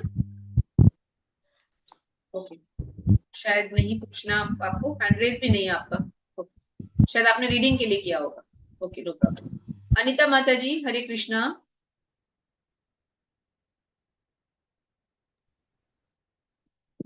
अनिता माता जी अनम्यूट करें। हरे कृष्ण माता जी, दंडवत प्रणाम। हरे कृष्णा माता जी, धन्यवाद प्रणाम। माता जी ये पूछ रहे हैं, जो हम लोग क्वेश्चन आंसर के जवाब दे रहे हैं माता जी, उसमें जो क्विज कर रहे हैं, उसमें 18 अध्याय का इसी सेशन में पूरा देना होगा। 18 अध्याय का क्या माता जी? जो हम लोग मतलब क्वेश्चन आंसर का जवाब दे रहे हैं लेवल 1 का, तो कब तक पूरा करना है हम लोग को? चैप्टर बाय चैप्टर माता जी, साथ साथ 18 अध्याय हम साथ साथ ही पूरे करेंगे। जैसे अच्छा जैसे माता अध्याय जी। आपके चलते जा रहे हैं वैसे वैसे क्विज सॉल्व करते चलेंगे। अच्छा, तो इस समय तो हम लोग सारे एक साथ कर नहीं पाएंगे, इसलिए साथ साथ कर लीजिए। इस समय हम लोग 13वां अध्याय पे है ना? जी 14वां, आज 14 कंप्लीट हो गया। अच्छा, मतलब तो मुझे ज्यादा करना है, क्योंकि मुझे तो कल ही मिला है, तो मुझे ज्यादा करना होगा, 13वां तक जी पहुंचना माता है। जी, 15-15 मिनट लगेंगे एक एक अध्याय में। आप एक बार करने बैठेंगे तो समझ लीजिए 15-20 मिनट 25 मिनट में एक अध्याय हो जाएगा। 2 घंटे लगा के करेंगे तो एक ही दिन में 7-8 अध्याय कर लेंगे। माता जी इसमें इतना अच्छी बात है ना, कि जैसे क्वेश्चन मत करता है, कितनी बार पढ़े उसका आंसर भूले ना, मतलब बहुत, मतलब छोटे में इतना अच्छा समझाए हैं आप लोग, ये बता नहीं सकते हैं कि हम लोग कभी सोचे नहीं थे कि मतलब गीता हम लोग को इतना अच्छा आ जाएगा पढ़ना। और इतना आप लोगों को जो संग मिला है ना, उसकी वजह से हम लोग को थोड़ा बहुत दिमाग खुलने लगा है, नहीं तो हम मतलब लोग भगवत जानते ही गीता नहीं थे की गीता यही कैसे है। ब्यूटी है। भगवत गीता आप जितनी बार पढ़ेंगे, अभी जैसे हो सकता है आप फर्स्ट या सेकंड टाइम पढ़ रहे हो, जितनी बार पढ़ेंगे उतनी बार नई लगती है, और उतनी बार हमें लगेगा कि अच्छा इस बार तो कॉन्सेप्ट क्लियर हो गए। जब अगली बार उठाएंगे फिर लगेगा अरे ये तो मैंने पढ़ा ही नहीं था। जी माता जी, मैं तो पहली बार ही पढ़ रही हूँ, लेकिन मुझे बहुत अच्छा लग रहा है। माता जी बस आप लोग ऐसा करिए कि हम लोग को पूरा मन में कंठित हो जाए, पढ़ना तो सीख ही रहे माता जी, बस यही सत्संग रहे। मैंने प्रभुपाद हम आरडीसी सब कर पे लिया माता कृपा जी। बनी रहे। हाँ मैंने जी माता जी हरे कृष्ण माता जी, मैं पूछ रही हूँ, मैं आरडीसी कर ली, उसका रिजल्ट कितने दिन में आता है? मतलब वो मुझे नहीं अच्छा माता जी, हरे कृष्ण माता, कोई बात नहीं। हरी बोल माता जी। हरी बोल। हरे कृष्णा भूमिका माता जी। हरे कृष्ण माता जी। हरे कृष्ण। मुझे पूछना था कि तमोगुण से मतलब कैसे छुटकारा पाए, क्योंकि निद्रा ना इतनी आती है ना, कितना भी ट्राई करूं जाती ही नहीं है। धीरे धीरे होगा माता जी। Try try try until you succeed. करते जाइए। सपोज आप स्टूडेंट हैं, सपोज आपका मैथ्स वीक है, लेकिन आपको मैथ्स का एग्जाम तो देना है। अगर आप 10th तक, तो आपको एसेंशियली मैथ्स पढ़ना ही होता है। आप कौन से क्या करनी है आप? अभी मेरा लास्ट ईयर चालू है टीवा बीकॉम का, तो उसके बाद भी मेरा शिक्षण मतलब है आगे स्टडी सीए का सोच रही, तो वो तो दिन दिन भर पढ़ाई करना पड़ेगा। हाँ, तो लेट्स से आप सपोज जब यहाँ तक आई हैं तो आपने 10th तक एसेंशियली मैथ्स पढ़ा, उसके आगे भी लिया। आपके साथ में ऐसे कुछ स्टूडेंट जरूर रहे होंगे, आपके फ्रेंड्स, जो मैथ्स से घबराते थे। तो क्या करते थे? क्या वो मैथ्स को छोड़ देते थे? नहीं ना, करना तो पड़ेगा। तो यही है कंट्रोल, करना तो पड़ेगा। तो धीरे धीरे होगा, प्रैक्टिस करते रहिए, कंट्रोल होता रहेगा। इसके कुछ टिप्स मैं आपको दे सकती हूँ, जो मैंने अपने आचार्यों से और अपने मेंटोर से समझे सुने हैं। जैसे कि आपको सुबह जल्दी उठना है, तो इसके 3-4 टिप्स होते हैं। एक बात तो जो सब कहेंगे कि रात को जल्दी सोइए, लेकिन कुछ और भी है, जैसे कि आप रात को काफी सारा पानी पी के सोइए। उससे क्या होता है कि रात को हम जब खूब सारा पानी पी के सोते हैं, तो हमें सुबह उठ के हमें फ्रेश होने की फीलिंग जल्दी होती है। तो हमारी नींद खुलती है, हम हमारी टाइम से पहले नींद खुलती है। ये हमारा एक बायोलॉजिकल साइकिल ऐसा हो जाता है। यदि हम सुबह 6 बजे उठने की आदी हैं या 6:30 उठने की आदी हैं, चलो कोई बात नहीं, आप कहते हैं थोड़ा लेट उठते हैं, तो आप अगर बहुत सारा पानी पी के सोएंगे तो आपकी बीच में एक बार जाग खुलेगी। 5 बजे, 5:30 बजे, हो सकता है 4:30 बजे, आपकी समय से 1-1.5 घंटा पहले नींद खुलेगी, क्योंकि पानी का जो प्रेशर होगा वो आपको जगाएगा। तो आप क्या कर सकते हैं फिर, आप जब उठ जाएं तो आपको तो पता ही है कि ये तो मेरी खुद को कंट्रोल में करने की एक ट्रिक थी, तो ये आपको बहुत, आपके साथ बहुत सही होगा। दूसरा, आप थोड़ा सा खाली पेट रख के सोएं, मतलब आप अपना डिनर अर्ली करें। जब आप शाम को 7 बजे, 7:30 बजे डिनर कर लेंगे, तो आपको थोड़ी सी सोते सोते भी हल्की हल्की, क्योंकि एम्प्टी स्टमक में आप सोएंगे तो थोड़ी भूख लगनी शुरू हो जाएगी। तो 3, साढ़े 3, 4 बजे आपको मन करेगा कि उठ के कुछ जल्दी से खा लूं। आपको पता है कि ये तो मेरी खुद को कंट्रोल करने की ट्रिक थी। तो ये आप फटाफट फ्रेश हो और बस अपने मॉर्निंग रूटीन्स पूरी करें, और फिर आप जल्दी से भगवान की अर्चना करके फिर आप कुछ ले लें, बादाम खा लें, केला खा लें, ऐसा कुछ सात्विक आहार, जिससे कि आपकी बॉडी की फुलफिलमेंट हो और फिर आप अपना ध्यान मग्न होकर जप करने में बैठ जाइए। क्योंकि अभी आप स्टूडेंट लाइफ में, अभी आपको थोड़ा एफर्ट लगाना पड़ेगा। उसके बाद फिर ये स्थिति आ जाएगी कि फिर आपका कुछ भी लेने को मन नहीं करेगा, आप कहेंगे बस मैं पहले जप कर लूं, बाद में कुछ लूं। तो ये ट्रिक्स आप अपनाइए और ऑब्वियसली जल्दी सोइए, तो धीरे धीरे जल्दी उठने की आदत। और एक मुझे पूछना था, मैं एक्चुअली मुझे अभी डेढ़ साल हुआ है, 1.5 ईयर, मतलब स्पिरिचुअल लाइफ में आके। तब मैंने भगवत गीता पहले पढ़ना चालू किया था, बट मुझे ऐसा था कि मुझे लेक्चर अटेंड करना था, बट क्लास और कॉलेज की वजह से कभी हो नहीं पाया। तो ये मेरा फर्स्ट टाइम। तो मेरे एक फ्रेंड है, इधर रहते हैं, तो उन्होंने मुझे बोला था ये सब करने के लिए, प्रभु जी ने। तो फिर उनका ऐसा ना कि उनके पास गुरु है, तो वो मुझे बहुत बार बोलते कि आप भी किसी गुरु के आश्रय में आए, पर आज तक मुझे ये चांस मिला ही नहीं है कभी। और ये मेरा फर्स्ट टाइम है कि आपसे मुझे भगवत गीता सीखने को मिल रही है। मेरा बहुत अच्छा नसीब है। तो आपसे एक कनेक्शन फील होता है जब आप सिखाते हो, बहुत अच्छे से समझ में आता है माता जी। Thank you so much. आपके भी जीवन में बहुत जल्दी गुरु आ जाएंगे, जितनी शुद्धा भक्ति कर रहे हैं आप ऐसे ही जुड़े रहिए इस्कॉन के और प्रभु जी के इन कार्यक्रमों में का हिस्सा बने रहिए। अपने आप आपको फॉर्म आना शुरू हो जाएगा, जहां जैसे ही आप 16 माला कंप्लीट करने लग जाएंगे तो आपको फॉर्म आएगा, शेल्टर फॉर्म, वो आप भरिए और फिर देखिए आपको भगवान बहुत जल्दी आपके गुरु आपके जीवन में भेजेंगे। मुझे पूरी थैंक उम्मीद यू है, माता पूरा जी, विश्वास। आपका आशीर्वाद माता जी। Hare thank you. Hare Hare Krishna. Thank you so much. Hare Krishna Sudha माता जी।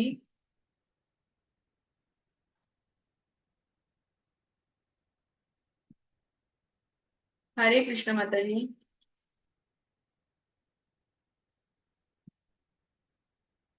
माता जी आप अनम्यूट करिए, सुधा माता जी।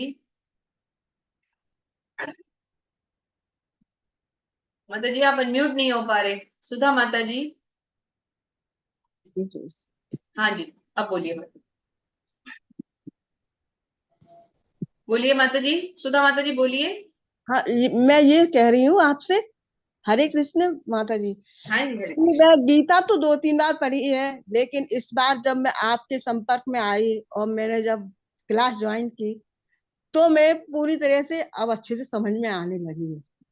कुछ चीजें अपने आप ही वो प्रश्नों के उत्तर मिल रहे हैं मुझे भगवान इस अपने चीज आप की ही बहुत। प्रश्नों के उत्तर देंगे माता जी, इसमें हमारी कोई ना हेल्प है, ना हम आपके लिए कुछ कर रहे हैं, ये तो भगवान आपको उत्तर दे रहे हैं, क्योंकि आपने 1 2 3 बार भगवत गीता पढ़ी, मतलब आपका भगवत गीता के प्रति आकर्षण बढ़ रहा है। तो ये बुद्धि आपको, ये ज्ञान आपको भगवान दे रहे हैं। भगवान ने क्या कहा था भगवत गीता में कि मैं ही ज्ञान देता हूँ, मैं ही स्मृति देता हूँ, मैं ही विस्मृति देता हूँ। तो भगवान आपको ज्ञान दे रहे हैं। जी, तो आज मुझे बहुत खुशी हो रही है कि मैं आपके संपर्क में आके अपने प्रश्नों के उत्तर भी मुझे मिल रहे हैं। तो हमें ब्लेसिंग दीजिए कि हम भी आपके साथ भक्ति में आगे बढ़ें। और ये भी एक ईश्वर की कृपा होगी हमारे ऊपर। और भागवत भी पढ़ते हैं, अच्छा लगता है उनके चरित्र, तो उनमें मैं खो जाती हूँ। समय का पता ही नहीं चलता है। हाँ, और गीता में जब पढ़ती हूँ तो उसमें मैं बिल्कुल उसी में रम जाती हूँ, पढ़ती रहती हूँ। बस बस थोड़ा सा समय मिल जाता है, कुछ मिल जाता है तो बस उन्हीं को याद करती रहती हूँ कि बस और क्या। और आपसे मिलके तो और भी अच्छा लगा, आगे भी आपसे जुड़े रहे, तो इसके लिए आप हमको करते रहिएगा। अब सौभाग्य है हमारा माता जी, आप जैसे सुंदर भक्त हमारे साथ जुड़े हैं, हमें ब्लेसिंग्स दे रहे हैं। Thank you so much. Hare Krishna. Hare Krishna माता जी, हरे बहुत कृष्णा। बहुत धन्यवाद। Thank you ma'am. Hare Krishna Madhu माता जी, कोई क्वेश्चन और था क्या? हरे कृष्णा दीदी। जी माता जी। दीदी ये जो शब्द है समभाव की स्थिति, और ये गुरु की चर्चा हो रही थी दीदी। 2019 में मैंने आपको पिछली बार बताया था कि मैं तो घर बैठे मुझे गुरु का ये हुआ, और 8 दिन का शिविर मैंने घर बैठ के अटेंड किया था। 4 बजे शुरू हुआ था वो और 8:30 खत्म होता था। ये प्रक्रिया 8 दिन की चली थी दीदी। और मुझे जमीन पे बैठ के बताया गया था कि आपको जमीन पे बैठना और 1 गिलास पानी लेके बैठना है, बस खाने पीने का कुछ नहीं था इसमें। लेकिन चौथे दिन के बाद वो कहते कुंडली जागरण शायद वो मेरे अंदर हुआ, और वो मेरी जीवन का इतने सालों के बाद वो जो अनुभव था वो एकदम अद्भुत अनुभव था, जिसको मैं समझ नहीं पा रही थी, और मुझे बहुत वो हो रही थी अंदर से कि ये हो क्या रहा है मुझे। फिर मैंने चर्चा करी उस फील्ड के गुरुदेव के लोगों से, तो उन्होंने कहा Madhu ji, now my Guru has given you everything. अब आप दीक्षा 8वें दिन जरूर आपको मिल जाएगी, और ये जो आपका परिवर्तन हुआ है ये बहुत बड़ा मेरेकल बाय कुंडलिनी हुआ है। तो बस मैडम उसके बाद मैं पीछे नहीं मुड़ी, और जो बातें हैं ना जीवन में दीदी उसको अपनाने में बहुत वक्त लगता है। एक एक शब्दों को आप ध्यान दीजिए, समर्पण, इतनी जल्दी समर्पण नहीं होता। किताब पढ़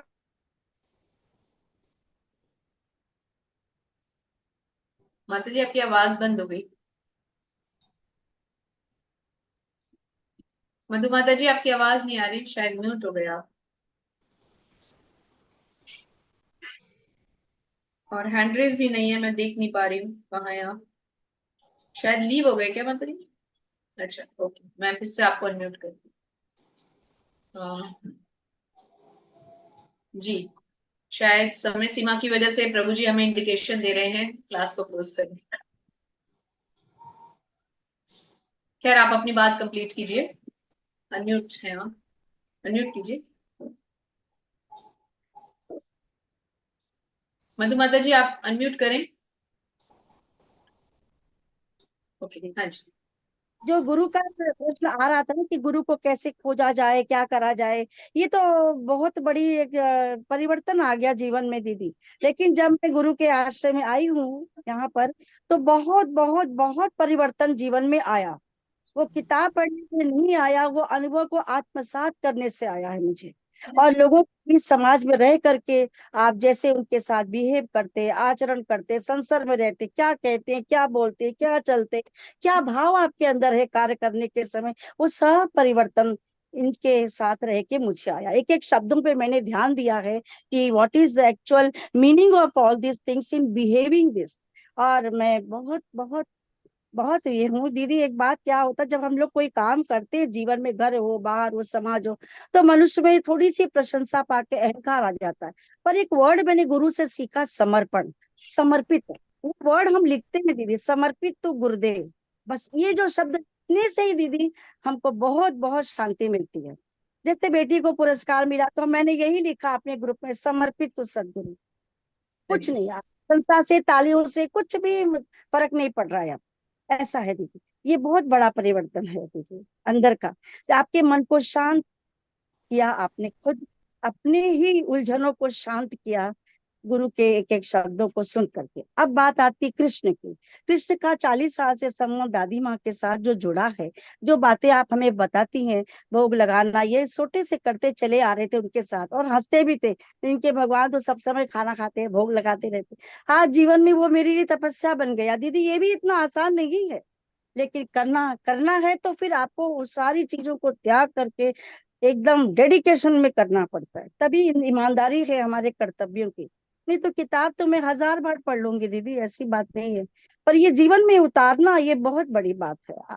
जैसा आप बता रही है ना, जीवन में आपने उतारा है, बहुत बड़ा ये है समझौता कृष्ण के साथ, गुरुदेव के साथ, मुझे ऐसा लगता है। Thank you so much. आप सबका बहुत बहुत धन्यवाद जुड़ने के लिए, समय देने के लिए, अपने सुंदर एक्सपीरियंसेस शेयर करने के लिए हम आपके आभारी हैं। और ऐसे ही आप भगवान की भक्ति करते रहिए, अपनी ब्लेसिंग्स हम सबको देते रहिए। तो हम सबकी तरफ से आप सबको बहुत बहुत धन्यवाद। वांछा कल्पतरुभ्यश्च कृपा सिंधुभ्य एव च पतितानां पावनेभ्यो वैष्णवेभ्यो नमो नमः। अनंत कोटि वैष्णव वृंद की जय। श्रील प्रभुपाद महाराज की जय। आप सभी सुंदर भक्तों की जय। श्री श्री राधा गोविंद भगवान की जय। Hare Krishna, thank you so much. Hare कल कृष्णा फिर माता आपसे जी। मिलेंगे। हरे कृष्णा, सबका बहुत बहुत धन्यवाद। हरे हरे कृष्णा, हरे कृष्णा माता जी। Hare Krishna. Thank you so much. Hare Krishna, Hare Krishna माता जी। हरे कृष्णा माता जी, हरे हरे कृष्णा। कृष्णा। हरे कृष्णा।